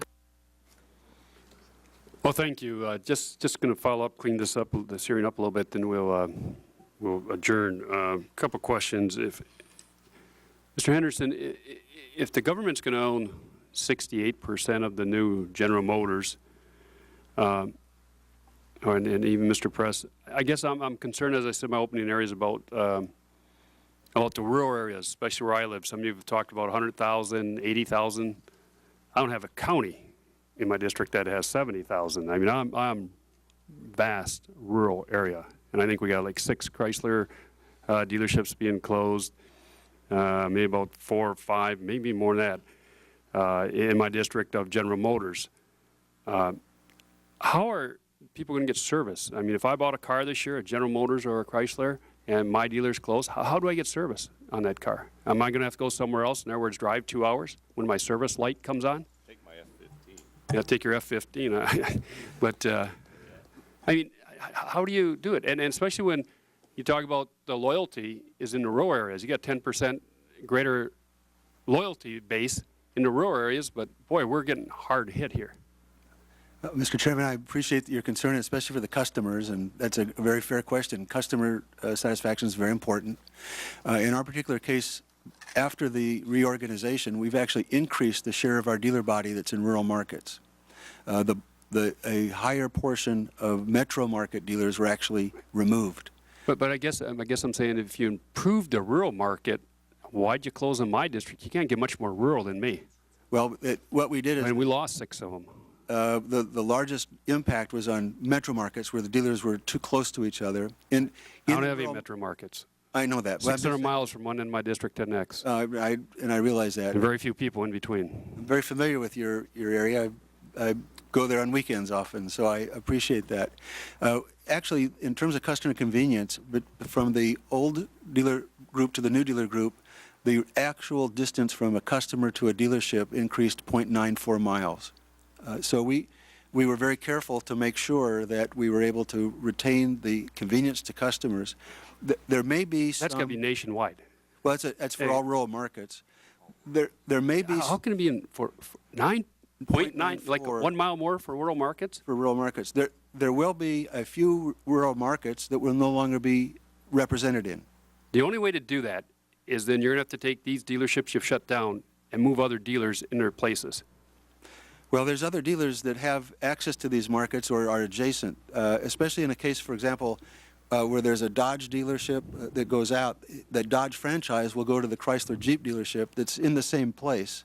So that the distance from repairs may not increase or would be very minimal in terms of the number of locations. And I think second, it's from a standpoint of those markets, if there's a market, there may be some markets where we are abandoning the market if there's no longer a potential for long-term growth, and we don't have, with 700,000 units of production, we just don't have enough vehicles to get to them. But I trusted you guys. I bought a car this year, okay, when the big push was on. And you abandon those markets, you abandon me. And if I remember correctly, the federal government says we're going to guarantee these warranties for 5 years. So the federal government, I'm going to go guarantee these cars for warranties for 5 years when you abandon part of my area? Well, I might need that F-15. I'm not aware of any F-15 trips that are necessary for service because we did look at the average distance, but we'll sure take a look at your area and see what the distance difference would be, because a Jeep dealership that closed, the repairs of that Jeep dealership can now be made in the Dodge Chrysler dealership that exists within the same market area. So the customers will have another service outlet available. Mr. Henderson, you want to? Certainly, we tried as much as possible to manage the drive times for service. We looked at state by state. We looked at averages. We looked at averages across the United States. If I look, for example, in the Upper Peninsula, average of Michigan, 19 to 23 minutes. In Oregon, for Chevrolet, we'll go from, this is in miles, excuse me, from 10 to 14 and a half miles. The issue we have, excuse me, the issue we have is on the extremes, because there will be situations where we clearly have a problem. Well, Mr. Chairman, if I might. Go ahead. You're closing the Klamath Falls dealership. It's probably at least 100 miles to Medford. That's the nearest Chevy, any kind of Chevrolet. So those people in Southern Oregon are going to go from Klamath Falls now to Medford. I suppose they go to Lakeview. Burns, you're closing Burns. It's 136 miles to Payette, Idaho is the nearest dealership, right?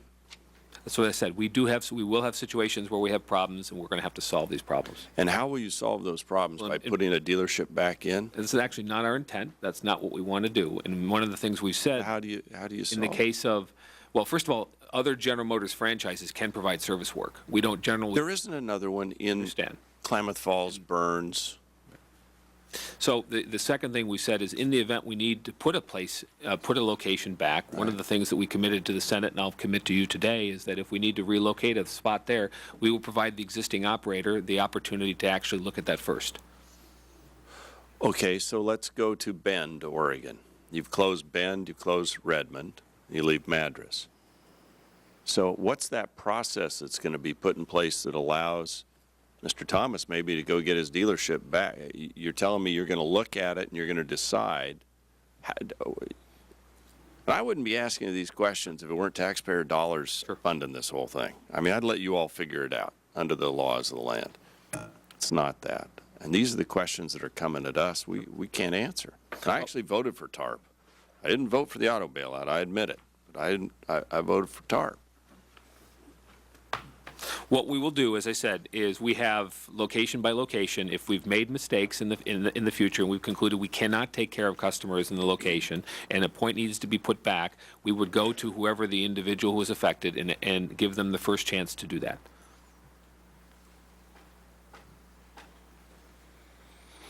All right, we may follow that up further, because I'm just looking at Chrysler here, and here's Michigan.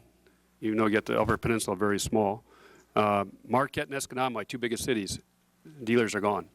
That's my two biggest cities in the Upper Peninsula. They're gone. And then now next one closest across the bridge is Sheboygan. That's gone. Next one is Petoskey. That's gone. Next one is Rogers City. That's gone. And actually, with the Cadillac dealer, there's no one in northern Michigan. Basically, north of Lansing, well, Traverse City, I'll take that back, which is no longer part of my district. I mean, there isn't a Cadillac dealer around there with some of these ideas. Not that I drive Cadillacs. I told you I'm an Oldsmobile guy, and it took that away from me too. So I mean, I'm hurting now. But I don't want the point is the distances we have to travel. I'm going to have to follow that up, because I just looking at the map and the things that have been closed, it just doesn't make sense. As I know those district and those miles in between very, very well. So that's where when members say it could probably hurt you, especially in the rural areas where you have your most loyal customer base. I agree. Plus the federal government said we're going to guarantee these warranties. I don't know how we're going to service them.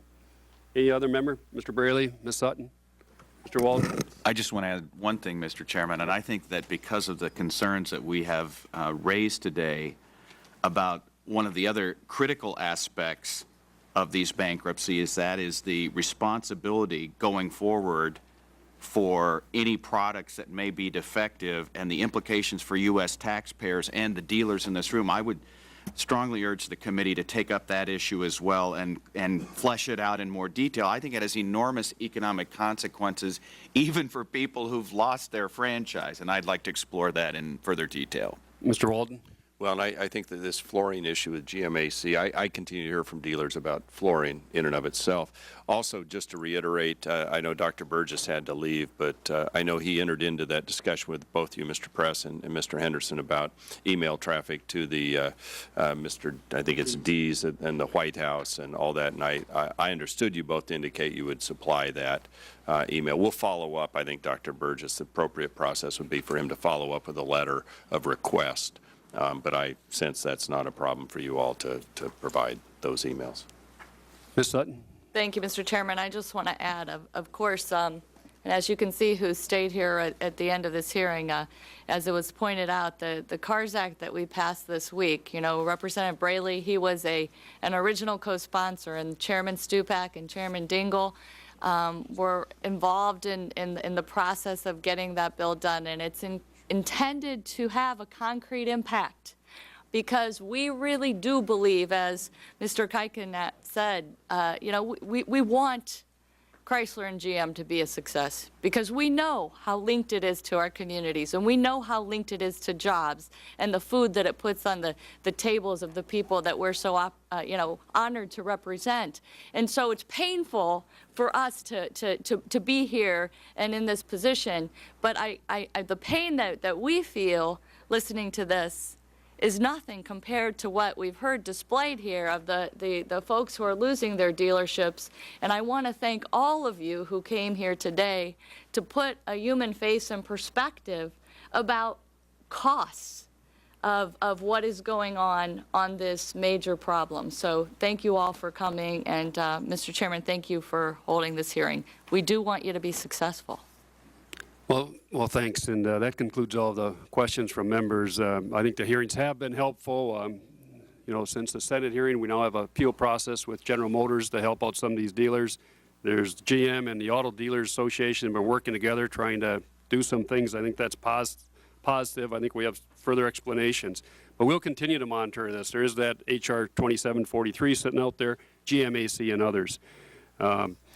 And it's been a long hearing. We appreciate everybody for coming. And if there's something anyone wants to add, I'll give you all a minute if you want to add something or so. We really do appreciate, especially dealers and Mr. Henderson, Mr. Press, and others coming some distance. And I know during this hearing, once you've raised your hand in that, but because the rules of the hearing, I couldn't recognize you at times. So if there's something you want to add, Mr. Golick, I know you did, go ahead, and we'll go right down the line. Mr. Spitzer, if anyone wants to add something, we will. Then we'll wrap this up. We're going to keep it somewhat brief. I'm just perplexed when Mr. Press last week said that in the case of the dealers not being taken forward last year, they lost 55,000 units of sales. That number is real important to them, apparently. But then, like I say, they're going to lose 140,000 units in sales when these dealers are removed. I know that he says they can only produce 700,000 cars, but there has to be a plan in place for growth. If the market improves, I'm sure he could build another 140,000 cars. I'm perplexed over that. So I just thought I'd throw that in. Thank you, and thank you again for coming. Mr. Spitzer, anything? Just marketplace was moving the industry to a number of dealer outlets pretty rapidly, close to where they taking us immediately through dealer consolidation, buy, sell, and in the case of Chrysler, we had all 6 of our remaining non-Genesis place point projects on the table, working with buying out and selling.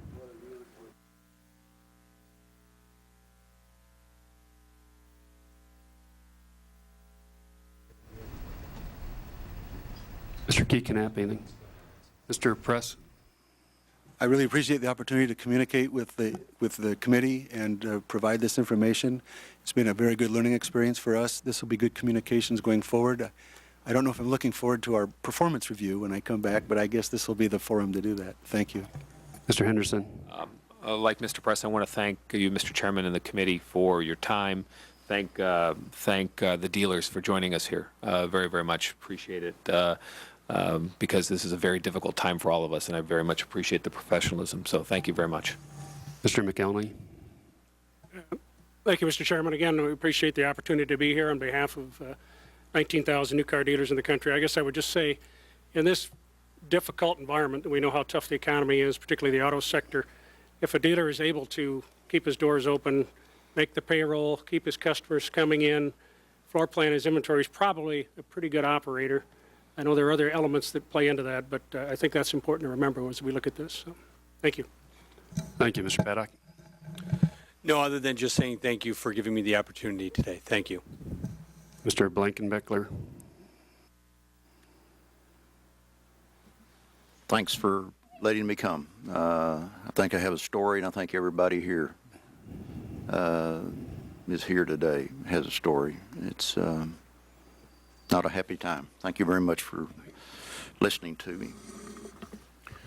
I would close with a rhetorical question, and that will be, with all these closings, will other makers go to these institutions that have facilities available and bring their new products and convey them to the public instead of the established makers? Thank you very much. Well, thank you, and thank you very much. That concludes all questioning, concludes our hearing. I want to thank all of our witnesses for coming today and for your testimony. The committee rules provide that members have 10 days to submit additional questions for the record. I ask unanimous consent that the contents of our document binder, with the exception of tabs 1 and 3, be entered into the record, provided the committee staff may redact any information that is business proprietary, relates to privacy concerns, or is law enforcement sensitive. Without objection, documents will be entered into the record. That concludes our hearing. Meeting of this subcommittee is adjourned.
Hi, Mr. Beckman. I'm Kathleen. Nice to meet you. Yeah, nice to meet you. Yeah, I've been speaking with they're all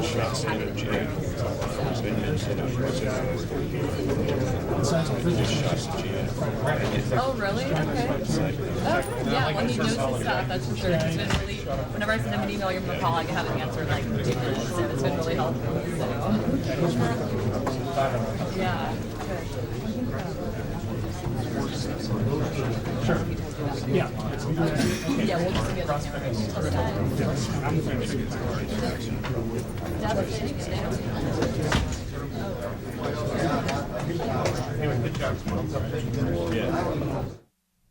We'll show the entire hearing again on the impact of the GM and Chrysler bankruptcies on auto dealers tonight at 8 Eastern on C-SPAN.